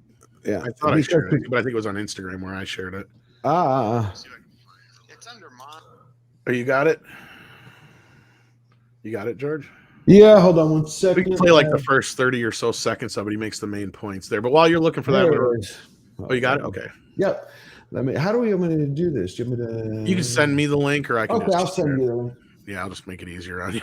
Yeah, no problem. Here we go. It's in the. I was gonna. You want to grab a super chat while I'm doing this, Andre? There you go. It's in the chat. Yeah, sure. I don't know exactly where we left off in the I left classics, off but, with let's see here. Ty Raymer's second super chat is the one we left off. He gave us 2 in a row. One of them didn't have anything in it. okay, and you got the second one? No, we got to get the second one yet. Okay, then Ty Remmer said for $5, I know she's probably considered a bit old, but could you imagine Zoe Saldana for Johnny? Yeah, no, she's too old. As simple as that. Mecha J says for $5, the only reason to purchase Zimmer's Dune score is to use it for background noise. Hail George. T Neil 89 said Kathy's timey temporal fuckery shenanigans. Yeah, that's what it should be called. Mr. Tickletrunk says for $2 Canadian. Indiana Jones 5, jumping the giant freaking shark, surf shark at that. Mecha J says for $5, how long until KK fires and replaces James Manbaby as director? I don't know if she's going to have power to do much on it for very much longer. No. HJ1218 said for $5, it is bad when the Nathan Drake movie gives me more of an Indy Jones vibe than the new Indy or Indy 4. Yeah, indeed, and it's a kid playing him. RT says for $4.99, why can't we have the balls to lay the blame where it actually belongs? That Harrison Ford will allow this to happen to his baby is the real travesty. Here's the thing, though. I don't know how much Harrison Ford really considers this to be his baby. We know he cared nothing for Luke, for Han Solo. I think he cares slightly more for Indiana Jones, but only insofar as he doesn't want anyone else to play the exact same character. Beyond that, I don't think he cares as much as we do. Daniel said they would get this one for $50. Movie makers used to be clever in slipping in their messages into movies.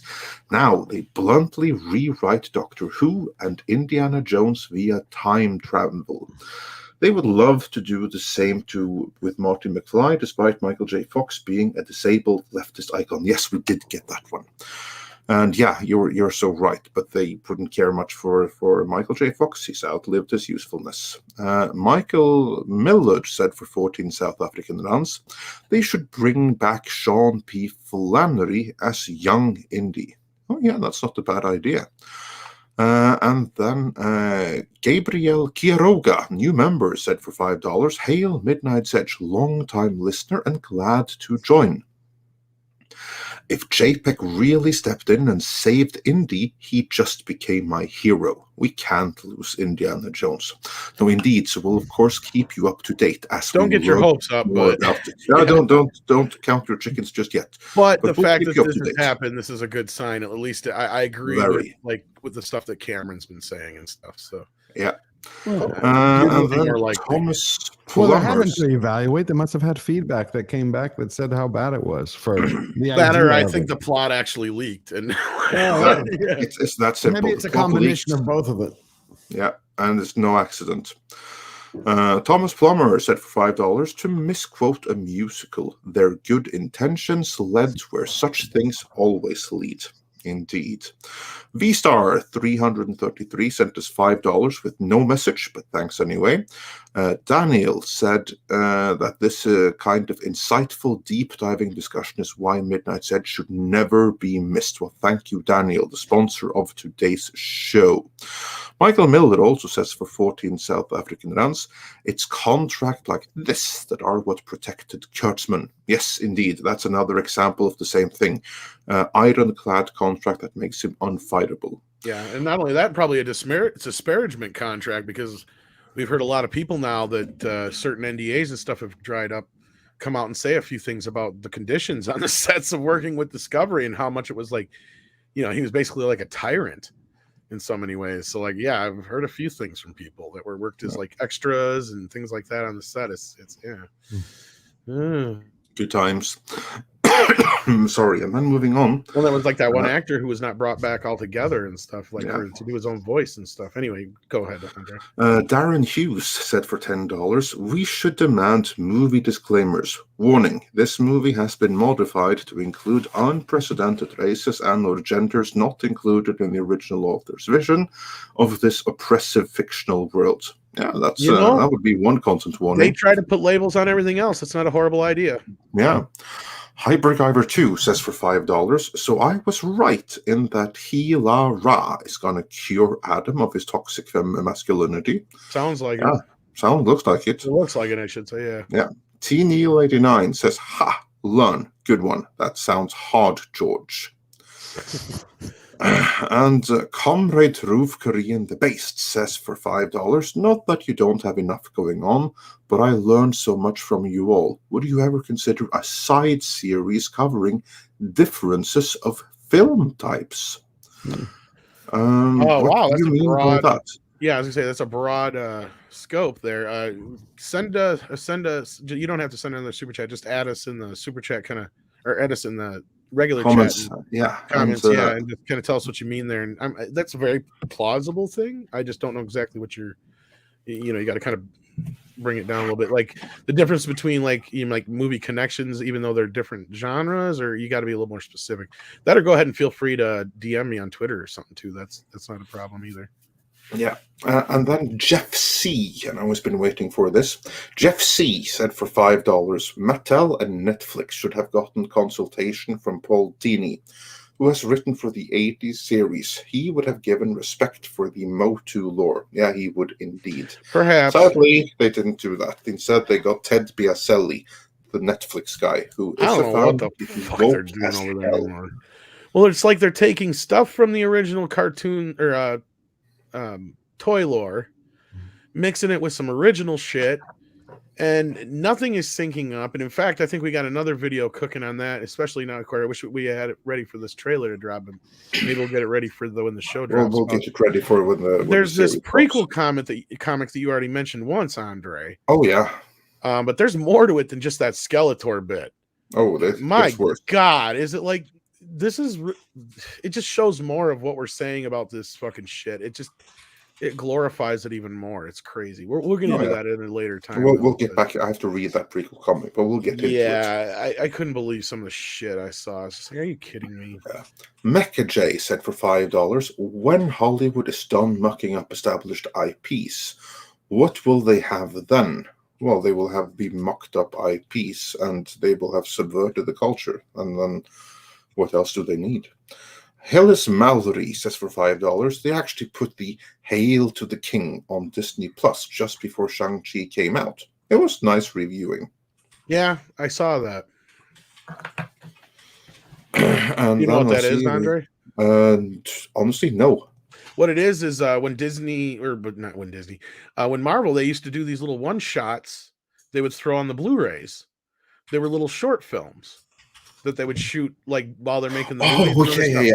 I know. Hail to the King is one of the best of them. I have it. I remember. I just didn't instantly connect. Amazing, and it's for those who don't know, it's just a really quick little like short film, and it's in the maximum security prison where all these villains from the Marvel films are being held. You even get to see what's his face, Justin Hammer, and a few other ones, and then of course what's his face, the actor who was the Mandarin, is in there, and he gets busted out because then that's where we actually put into canon that there is an actual real Mandarin and not this guy. So like that was a very cool thing. They kind of quit doing those. Well, they announced that they're restarting them, so now we covered that earlier. Who cares now? Because I don't want a bunch of them with fucking Captain Marvel. No, that's what you're going to get, probably. And Tom, you have to say the name again. Rod Thunderheart. And he said for $10 Canadian, Hail Midnight's Edge in the Morning and guests. Have you heard the rumors from Chris Columbus, who said there's a 3-hour cut of Mrs. Doubtfire? He said they just let Robin go crazy. I heard that. It would be R-rated, but now Disney would never release it. Oh, hell no, they wouldn't, which is a shame. I've heard that, and chances are I doubt we'll ever see it. I wouldn't expect that anytime soon. And then Patrick Mulligan said for $5 Canadian, James Horner did for the soundtrack of Avatar what Zimmer should have done for Dune, made it sound alien without it getting lost with the sound mix. I don't remember the Avatar score, but probably yeah. Brett Cohen sent us $5 Australian with no message, but thank you. And then we got one from Troy Pacelli. Cyber Soldier says for $5. With the Rust situation sounding more the armorer is at fault, and with live rounds on the set, Yeah, is we even grabbed more that one, screwed but up. Yeah. Yeah. I have to refresh here to get next Tom, round. check the private chat real quick. Sure. Thing.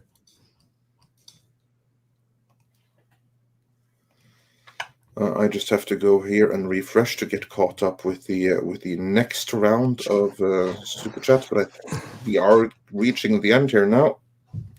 We're getting real close, I think. And while we're doing that, while you're doing the refreshing, we're going to be losing George before too long if we don't end beforehand. So I just want to thank him for his time today, and check out his website, his YouTube site, I should say, in the description, and his book is in the description as well. And of course, I'm sure we'll see more of you here and there and everywhere between Comics Division and other places. And I know you're going to be doing some stuff with Gary at Nerdrotic, and of course, we're hoping to have you on Mead here and there as well. Oh, anytime. Sure I love you, Andre. Phenomenal. Anytime you want me back, I'd be happy to come. Of course. Great discussions. You've been very generous with your time this morning. We appreciate it. And we're going to get to this clip here real quick here. I actually found the full one too. Oh, good. I only had that. Yeah, you had the one bit, but there's a whole section I wanted to play that it's really good. But I know you got to leave here soon too. So did you want to do this real quick first? Yeah. Let's do that. Okay. Then we'll get back to the Super Chats here real quick after this. Well, we're just going to play like the first 30 seconds or so. It's been said in the press that I was Maybe invited to speak to the transgender employees at Netflix, and I refused. That is not true. If they had invited me, I would have accepted it, although I am confused about what we're speaking about. I said what I said, and boy, I heard what you said. My God, how could I not? You said you want a safe working environment at Netflix. Well, it seems like I'm the only one that can't go to the office anymore. Wow. Where did you find it? Nerdy Home, Stephanie actually posted it, but I found it on Instagram originally. To know that even though the media frames this, that it's me versus that community, it's not what it is. This is the main bit I blame wanted. the LGBTQ community for any of this shit. This has nothing to do with them. It's about corporate interests and what I can say and what I cannot say.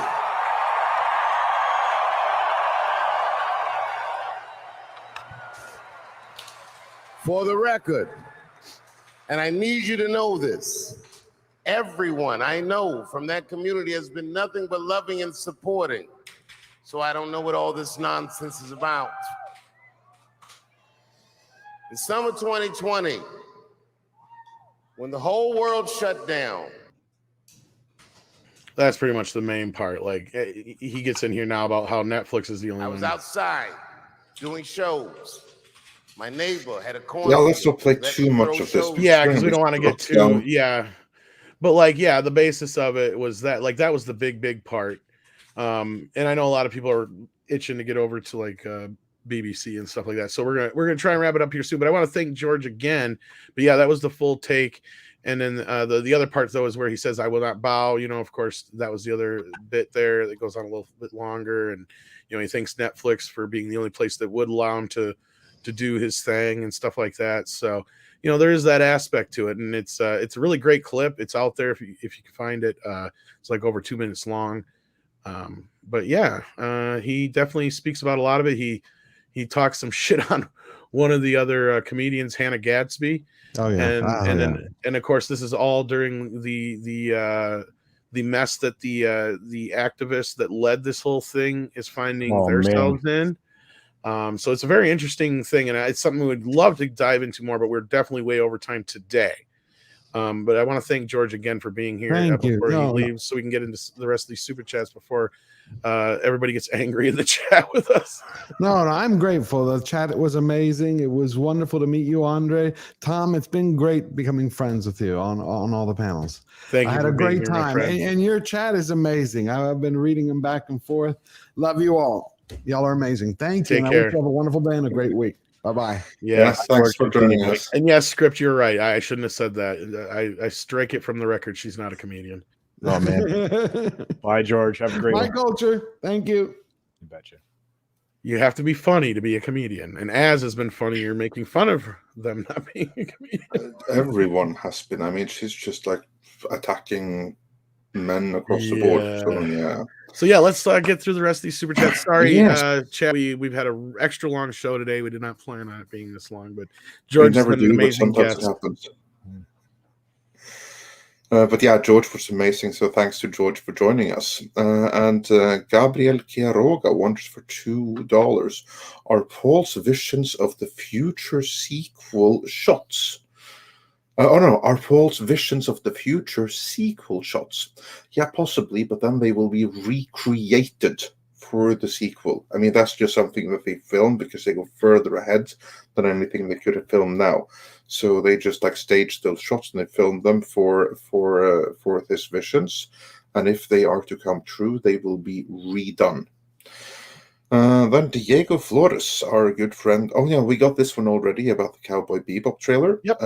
And we got the one from Mecca J. Darren Hughes sent us $5 with no message attached. We got the one from Lupu. I know. Yeah, you're past what I got. We got the and we got the BlackRock one. We got Ares. We got Melvin Belliard. Hillis Mallory said the icons in Marvel should continue with recasting. I think we got that one. Comrade Roof Korean the Based said that Pascal also insulted the 44th president. Bad PR. Well, I believe quite a few people who did that. And Vincent Glasson said for $10 Canadian, Stephen and Georges can always use the veil of the Force to erase new indie movies. Or better yet, Timecodes can erase them from history before they happen. So I see what you did there. That. Yeah. DS Ford is next. It looks like I got these. So I can bring up that the is screen next here, one. actually. It says, "Hail, gents! This is to just to help keep the lights on. I appreciate the content every day." Well, thank you, DS Ford. And God, it's hard to believe. Yeah, we do content every day. In fact, we got more content coming up in a few hours. Now it's just under 2 hours away. We've got 4K for you. Our latest episode coming up tonight. Hope to see you there. I've got a special co-host tonight who's going to be with me, and maybe even another special guest or two will join us. So be there or be square at 5 p.m. Central on this channel. Professor Gray is the next super chat here. Says, male, female, white, black, whatever, I don't care. Is the film good or bad? If good, I am in. If not, get away from me. Yes, I agree. That's about where I'm at too. Patrick Mulligan says, you going to do some vids on both the Dune miniseries? Andre has plans for those. They just maybe we'll do some retrospectives on them. Probably around the same time. It just usually kind of just seems to line up between when we either have time to do it and or something else is coming out. And the thing is that honestly, my favorite kind of videos to make are the retrospectives. Same here. Like pure passion projects. Problem is that the algorithm doesn't like them. Yeah. And they kind of like have to be dropped when it's topical and stuff like that. And yeah. We actually have one that's already half done. It's just not done yet. We're waiting for it to be topical. Yeah. I mean, I've got the audio and a lot of the visuals ready for it. We just haven't got it all together yet. Comrade Roof Korean sends in another one. Thank you so much. Says, while remakes make us all cringe, Dave Chappelle should make a brutal comedy in the spirit of Blazing Saddles to reclaim comedy for the artists and fans. See, Dave was treated a lot like Norm Macdonald in Hollywood. Could not get any love, couldn't get anywhere. In fact, it's funny enough because both of their last biggest movies they did in the industry was Screwed. Surprisingly, so there is kind of a connection between the two of them, but I think a lot of it just has to go with the fact that they're not two individuals who put out popular opinions but always said the truth. Does that sound about right, Andre? Yeah, pretty much.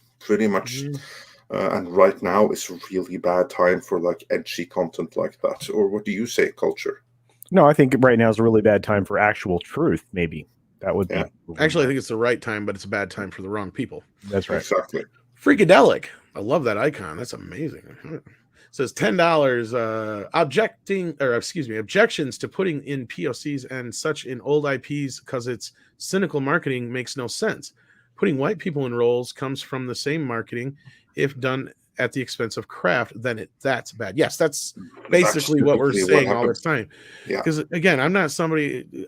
I've made the argument several times over why there's no reason it should matter in most cases, the race of a character, as long as they are the same character that they've always been, or they're representing, or they're, if it's an adaptation, then whatever. Like, Perry White and some other characters we've seen, that's like no problem. But if you're just going to change a character and add a bunch of stereotypes to him, then what the fuck's the point? Yeah. I mean, I don't know. You'd be hard pressed to make an argument to make an all white Shaka Zulu, but again, there's no nuance to this argument at all, and it's just gotten to the point where it's beyond ridiculous because it's the rules for thee and not for the other, kind of thing, and vice versa, and that's where we're at with a lot of this stuff. And hopefully it'll end. I mean, hopefully we're getting to that point that this is the turning point here, and we'll see it in the next few years. But I just want to get back to good stories again. And I've seen a lot of classic films where it's like, where are they getting a lot of this crap? We've had diversity. We've had a lot of representation. We've had a lot of stories coming from different places. It just kind of changed more so when these people infiltrated Hollywood and decided that they were going to rule the day and decide what was best for everybody, when instead all they did was destroy what progress had been made. Yeah. Night King 01 sends in what is our last super chat of the day, it looks like. So what's the HBO Max Dune series going to be about? Is it going to be like the prelude to Dune? Well, Andre, you know the most about it. Yes, it's called Sisterhood of Dune. Yes. And it's going to be a prequel, and it will be centered around the Bene Gesserit. And it has gone through a change of showrunner and stuff like that. Ideally, it should have been here already, which isn't the case. So I'm guessing maybe it can be here in a year and a half, best case scenario. It is still said that Denis Villeneuve will direct the pilot. And basically, they're going to explore the Dune universe through the eyes of the Bene Gesserit. I believe that is the general take of it, but we'll see what happens with it. Personally, I think that there's so many other prequel series that they could have made that I hope they're going to make as well, because Dune actually is a property where you easily can make 5 spin-off series and have it all work and connect and line up perfectly. Beginning with the Bene Gesserit Sisterhood, I don't know if that's like the best idea, but it depends all on the execution. There you go. I think we're going to have an interesting future with Dune. So far, so good. Hopefully it has some legs and we see more. I want to thank our guest today, and why don't you head on over and raid Hot Toys. R&B's over there hanging out with Az right now. So tell them Midnight's Edge sent you, and we'll send you off with a little koalas in the rain. Thank you, kids. Take care of yourselves. And also thank you to Culture for hanging with us. Yes, Culture Casino as well. Day. Yes, thank you so much. If I'm available, guys, I will be here. So thank you. And the link for Culture is, of course, also in the description alongside George's. All right, we'll see you guys in a couple hours on 4K good. For you, or at least I will be, at least hopefully. All right, take care, kids. Koalas in the rain, koalas in the rain, no fucks given. Koalas in the rain.